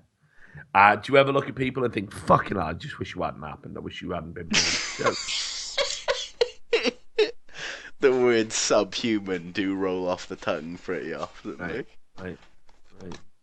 Now, far be it from me to say untermensch on a politically inclusive and diverse show, but that's how it goes, man. So what I'm saying is, ultimately, fuck, man. There can be no breeding. She's got nothing, literally, next door, nothing. She's got nothing. She has the vague hope of me climbing on top of her, rutting with her like an animal, and then pulling out at the moment of fucking truth. The only moment she's letting me rut with her to begin with, anyway. Like she is just like, please get me pregnant because then I got an excuse to stay with you. That's what she's thinking, and I'm thinking, fucking hell, if I get you pregnant, I'm gonna have to breed one of these fucking swollen waterhead fucking retards. That's gonna go out and watch things like esports, or esports. You dig? So yeah, it. No one wins. So I don't care that it was a long show. Ultimately, I'll tell you, people don't realize this. The best thing about Trash Talk is if you're watching it or if you're hosting it. Evidently, what a great contraceptive it is. Yeah. Bill Hicks once said, we could fix all of the world's problems if we could just quit our rutting for one day, 24 hours. If we could just stop fucking each other for one day, we'd fix everything. I think he was right. Trash Talk definitely stops you fucking anyone. I'll tell you that. Like, I'm going to prove it tonight, baby. I'm going to stink. Maybe it's going to be gross. But trust me, I'm just gonna jerk off at the end of it. That's it. That's good. Let's just end this fucking show. Yeah, should we end this show? Yeah. Should we end it? Right, look, I want to thank everyone that watch the show. I want to thank everybody that called into the show. They're great guys. I want to thank everyone that supported the Patreon. We're up to $270 now as well, so we're $5 away from doing another show, which is called I Hate It. No, we're already doing it, but it was $250 for that, and we're at $270. So we made it, bro. Cunt. Fucking why you supporting me? We're gonna do another show. I Hate It here. We teased it before, but it's actually gonna happen now because we got money to make happen. 50% of the Patreon goes to Sam, who is a fucking mess. But we're gonna do a show, and it's basically we're gonna break down the news for like 1 hour a week, talking about everything that sucks on the planet Earth. I'm gonna pick out the worst stories. So I'm definitely not getting laid again, am I? So that's happening. So thanks to all of you guys for fucking up my life to give Sam money. Thanks to all the people who called in. Thanks to all the people who tweeted at me. Thanks to all the people who think Hiko would never ask for more money than he was worth. Thanks to you guys. Thanks to everyone who loves esports. Thanks to Christ, the original Christ. Thanks to my dick that died for all of our sins. And I think there's only one way to end this show. Well, there's two ways to end the show. First, Sam, can we just play the Fuck Riot video one more time, please? Fuck Riot Games.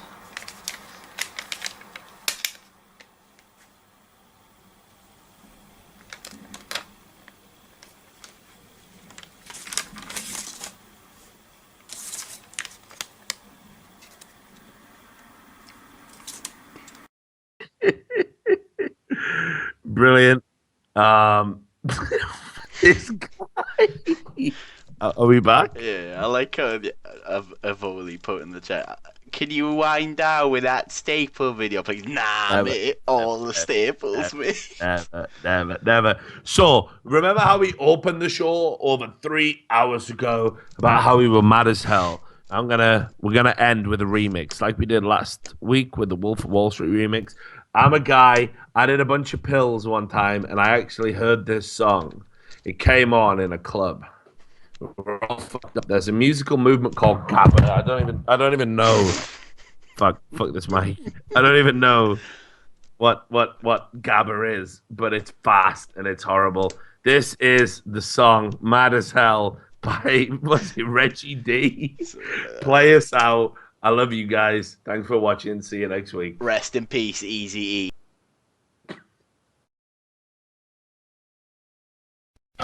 I want you to get up now. I want all of you to get up out of your chairs. I want you to get up right now and go to the window, open it, and stick your head out and yell, I'm as mad as hell, and I'm not going to take this anymore!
Now.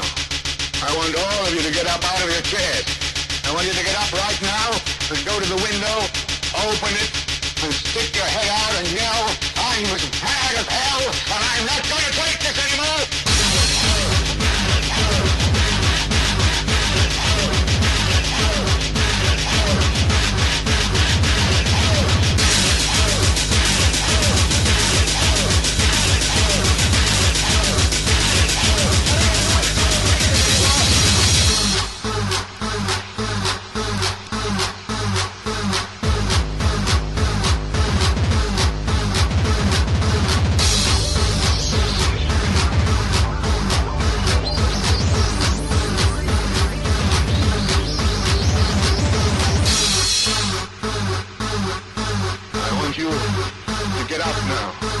I want all of you to get up out of your chairs. I want you to get up right now and go to the window, open it, and stick your head out and yell, I'm as mad